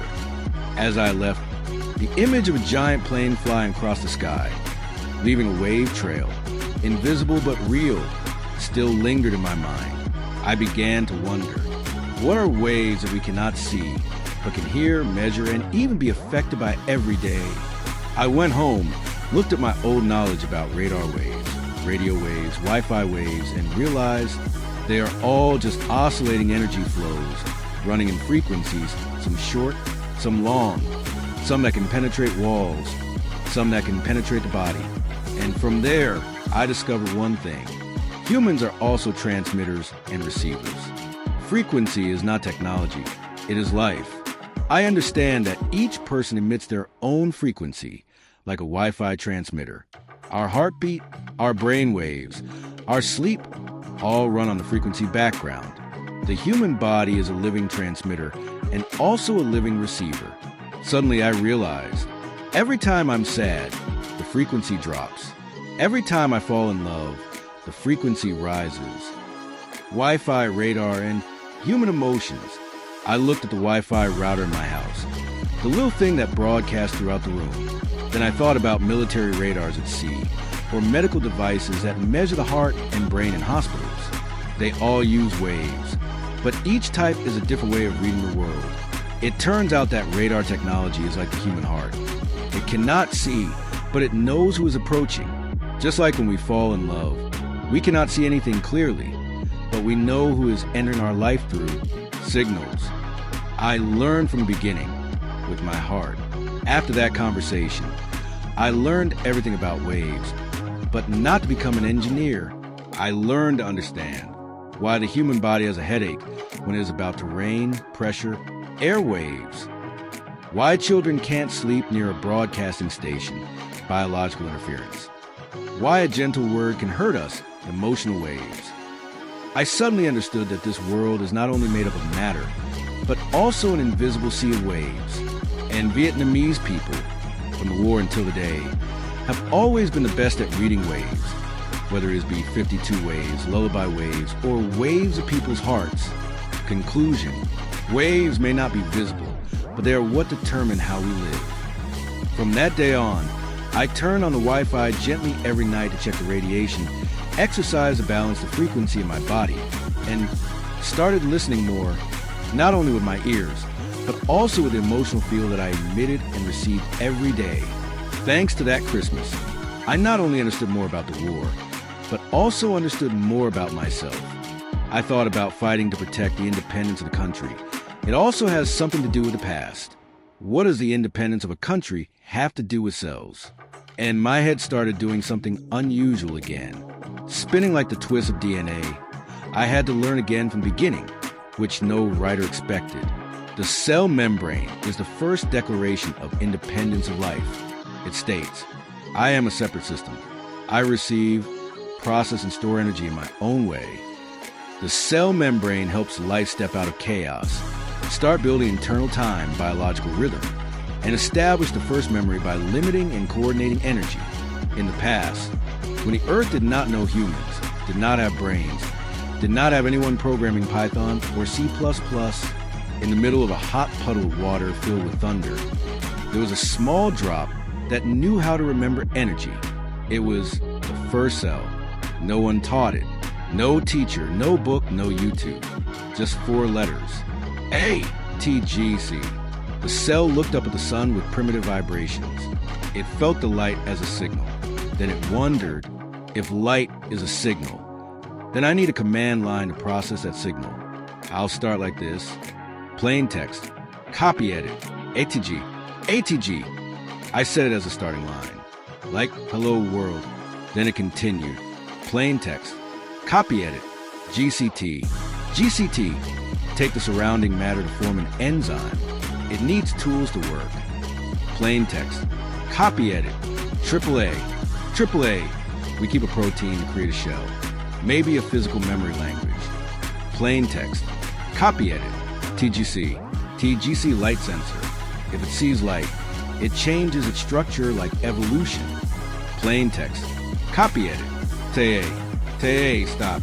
Because without the stop command, we will use up all our energy. The cell breathed a sigh of relief. It had finished writing the first program of life. Using ATGC, it did not know what the word logic was, but it was living by logic, adjusting to situation, reacting to light, heat, magnetism. It had no brain, but it had branching thinking. If there was light, it would switch a T. If there was a lack of energy, it would turn off unnecessary genes. If it was attacked, it would back up its genes by cloning. As the months passed, each time it copied, the program would be off by a few characters. But that was okay. Because of those errors, the cell gradually learned to self-correct, self-optimize its command lines, and self-structure its program. Until one day it was surprised. Who am I? No one answered. But a new gene sequence has just appeared. Plain text. Copy edit. ATGCCC GGA TTA CGA tag. Chapter 15. When life knows how to program itself. A few years ago, I had the opportunity to visit writer Vu Hong. The close relationship between me and him began with coffee at a small corner near Ben Tre, the hometown of writer Vu Hong, whom I met by chance on a cool afternoon in the countryside, sitting cross-legged drinking coffee on the sidewalk, but thinking about electromagnetic waves and mosquitoes. At that time, I was completing a short story manuscript called Sharapova Panky. The name sounds like it's about tennis, but it's actually about dengue fever mosquitoes, malaria mosquitoes, and mosquitoes that think they're tennis players. The story begins with a mosquito racket. The story opens with Sharapova, the legendary tennis player, visiting Vietnam. She went down the street and saw a mother and daughter continuously swinging the mosquito racket in the air. I thought Vietnamese people were so crazy about tennis that they had to practice. In the living room, Sharapova immediately called the finance team. Vietnam is very passionate about sports, preparing to invest in a chain of training grounds in Ho Chi Minh City. But when she arrived in Vietnam, she was shocked. They're not playing tennis. They're swatting mosquitoes because they're afraid of dengue fever. The leader of the medical team from Ho Chi Minh City smiled humorously, pointing down the Panky Bridge, where guppies were being released to kill mosquito larvae. This is our 4.0 biotechnology. At the end of the conversation, Sharapova was convinced and had to change her investment direction from tennis courts to the medical industry. I went home and started thinking. That funny story kept ringing in my head. But this time it was no longer about literature, but about electromagnetic waves. I asked myself, can mosquito be destroyed by Wi-Fi waves? Just like the B-52 was detected by Vietnamese radar with a 3-meter wave, the mosquito, the mini-plane, must also show some traces. I sat down to look up the structure of carbon atoms. Then I suddenly realized the electromagnetic waves from the sun are the invisible pen, and carbon is the carbon paper. And it is those wave frequencies that write the ATGC codes of DNA. From chicken eggs to computer programming, I used to think, if I wanted to experiment, I had to take an unfertilized chicken egg and use wave energy to write information on the embryo. But then I thought, why not program on the computer first? So I started learning programming, but instead of the binary code 0 and 1, I used the ATGC code, like DNA, to simulate life. I wrote simulated genetic code, put it into the program, and let them react to Wi-Fi wave models. I imagined the mosquito as a modern-day B-52 hovering in the coverage area. And if the theory is correct, electromagnetic waves can disrupt the mosquito's nervous structure. Then the mosquito can be defeated. No electric racket, no spray. Just a signal with the right frequency. From a funny story about Sharapova and the mosquito racket, I unexpectedly led myself into the journey of genes, waves, and coding of living information. Mosquitoes are simple creatures, but the way to kill them could be the key to opening new medical solutions, applying electromagnetic waves to affect biological organisms. And who knows, a science that intersects biology and technology that no one has named. I decided to learn programming on my own, to discover the things I accidentally saw. I started to go back to the ancient times to imagine the electromagnetic waves of the sun shining on the earth at that time. In a shallow pool of water covered with carbon, maybe a volcanic crater, a salty tidal pool, or a primitive seashore, with added iron plus iron salts. Electromagnetic waves from the earth quietly transmitted in. Every day, the planet rotated evenly. The magnetic field oscillated like a giant heart, emitting invisible beats. The electromagnetic waves were weak, not enough to create life right away, but enough to push each chemical molecule into the right position. In that pool, for strange molecules, adenine, A, thymine, T, guanine, G, cytosine, C, were like primitive components, accidentally carrying the same properties as transistors. They knew how to react to energy, knew how to connect and separate according to thermal, electric, magnetic conditions. When the electromagnetic waves repeated in cycles, A sought T, G attracted C, and so on, each pair was formed. But it is not by chance, because the oscillation cycle of the magnetic field, like the synchronization frequency of an analog radio circuit, helps guide the connection. The ATGC pairs are like capacitors, inductors, resistors, scattered throughout that living water circuit. They begin to oscillate in phase, resonating weakly but steadily. Then one day, a longer ATGC sequence is formed, like a linear logic circuit. Each cluster of 3 bases, codon, is like a basic command. The electromagnetic waves continue to jostle, as if teaching the sequence to read itself. The primitive self, enclosed in a phospholipid membrane, learns to remember. It reprograms itself by copying the ATGC sequence, shifting a few bases according to what it hears from the environment. It has no consciousness, but like a biological microprocessor, the cell has learned to remember the appropriate structure, replicate RNA, protein, respond conditionally by enzymes that activate or deactivate genes, and most importantly, repeat successfully. This is the moment when life knows how to write a program, using its own physical structure, like a primitive digital prints. 1. Biological programming thinking. In computers, everything starts from binary, 0 and 1. In cells, everything starts from 4 biological characters. ATGC. Right arrow, we agree. A equals 0, 0. T equals 0, 1. G equals 10. C equals 11. That is, each nucleotide equals 2 bits of information. A triplet codon. Equals 6 bits, equivalent to 1 command. Underscore, underscore, underscore, underscore, underscore, underscore, underscore, underscore,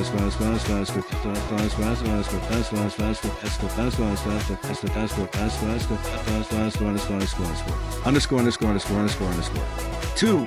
ATGC program structure, similar to a computer program, including header, signal to start, body, contains logic, action, end signal, and right arrow in the cell, start codon, ATG, start of the program, similar to main. The next codon is a command, e.g., amino acid synthesis gene on off condition, stop codons, TAA, tag, TGA, similar to return, exit in programming. Underscore, underscore, underscore, underscore, underscore, underscore,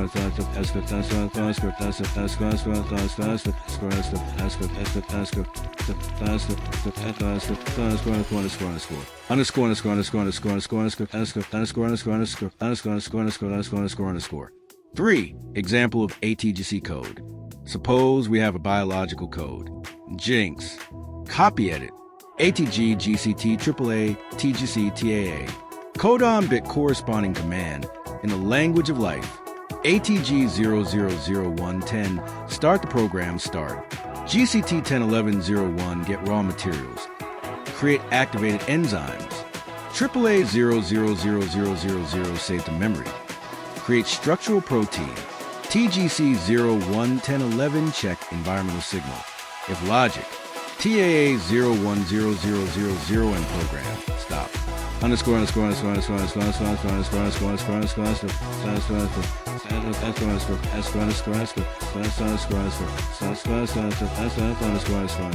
underscore, underscore, underscore. 4. Thinking like computer programming. Biological code. Biocode. Copy edit. Start. Load enzyme underscore 1. Store protein underscore shell. If light equals true. Mutate underscore base, CT. Stop. Computer code equivalent, simulated. Python, copy edit, def cell underscore program. Enzyme underscore 1 equals synthesize, GCT. Memory, protein equals synthesize, AAA. If light underscore signal. Mutate, CT. Return. Underscore, underscore, underscore, underscore, underscore, underscore, underscore, underscore, underscore, underscore, underscore, underscore,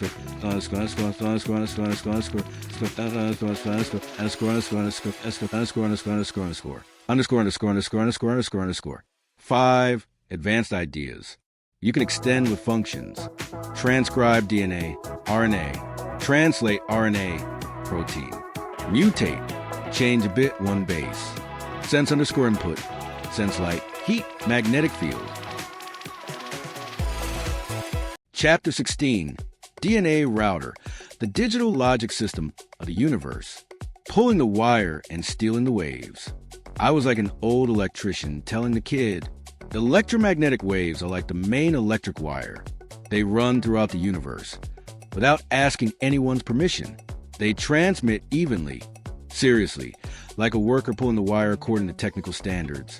The kid looked knowledgeable and asked, so, how did the waves reach the DNA? I said, well, that's the interesting thing. There are DNA strands that are initially pulled properly by the waves. They absorb the right frequency, remember the right rhythm, and then assemble into a stable chain. like a house with the main electricity underground, beautiful and safe. But there are also other strands that temporarily hook up the waves. Still, the electromagnetic waves are a little offbeat, a little unstable, and thus form deviations, mutations.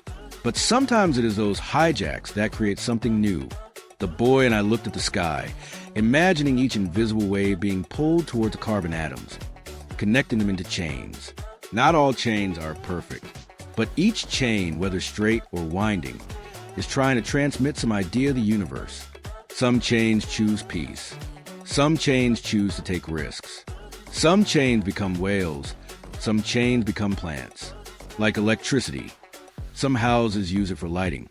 Some houses use it for listening to music. Some places use it to electrocute fish. The universe does not force anyone to go the right way. It just transmits the waves, then lets each place, each atom, choose its own way to pull the strings. If radio waves can reach the soul, can electromagnetic waves reach the DNA chain?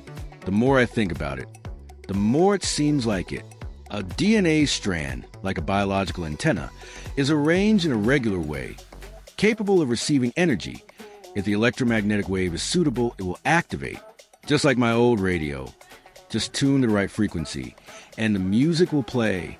But unlike a radio, DNA does not just listen, it records. Electromagnetic waves, when interacted with a molecular chain, can change the way a gene folds, activates, or inhibits a certain gene segment. That is what creates emotions, memories, biological reactions, even temporary gene changes, which science today calls epigenetics. Each time an emotional wave is transmitted, sadness, joy, love, regret, if that wave is strong, long-lasting, it is recorded as a memory. That memory is not stored far away. It is engraved into the DNA structure itself, into molecular structure of brain cells, of the body. I think back to the two songs of the poet Tien Ha. Just remember him, and I see the whole clear sky. No Now High and MV Rio Troy Mua. Both songs are about emotions, but those emotions live forever not because of the words, but because of the emotional waves in each word, each musical note. Like electromagnetic waves affecting genes, creating biological memories.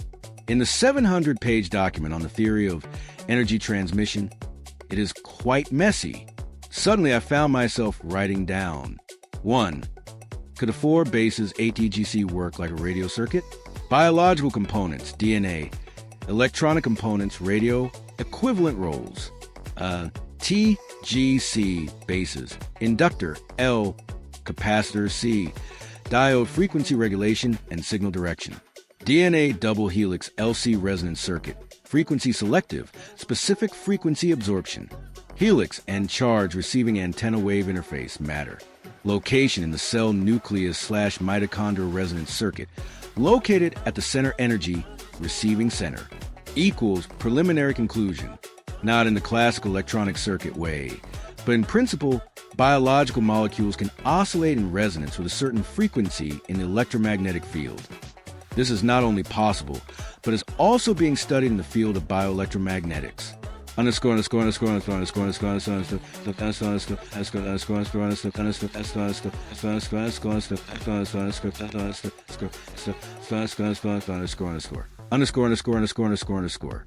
Examples from real science.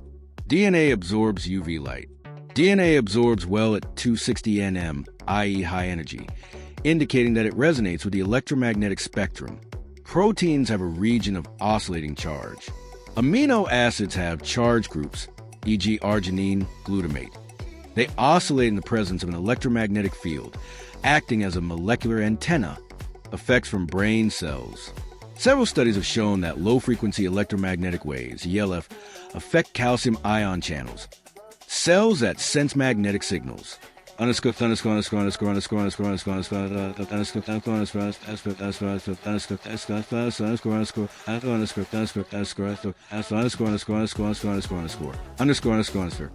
Suggested theoretical model. The DNA strand is like a nanocoil. The bases ATGC arranged in sequence form a molecular resonance filter. Under suitable conditions, it resonates with the frequency of the Earth's magnetic field or cosmic waves and triggers a chain of enzyme reactions. This may be how species perceive the invisible environment, migration,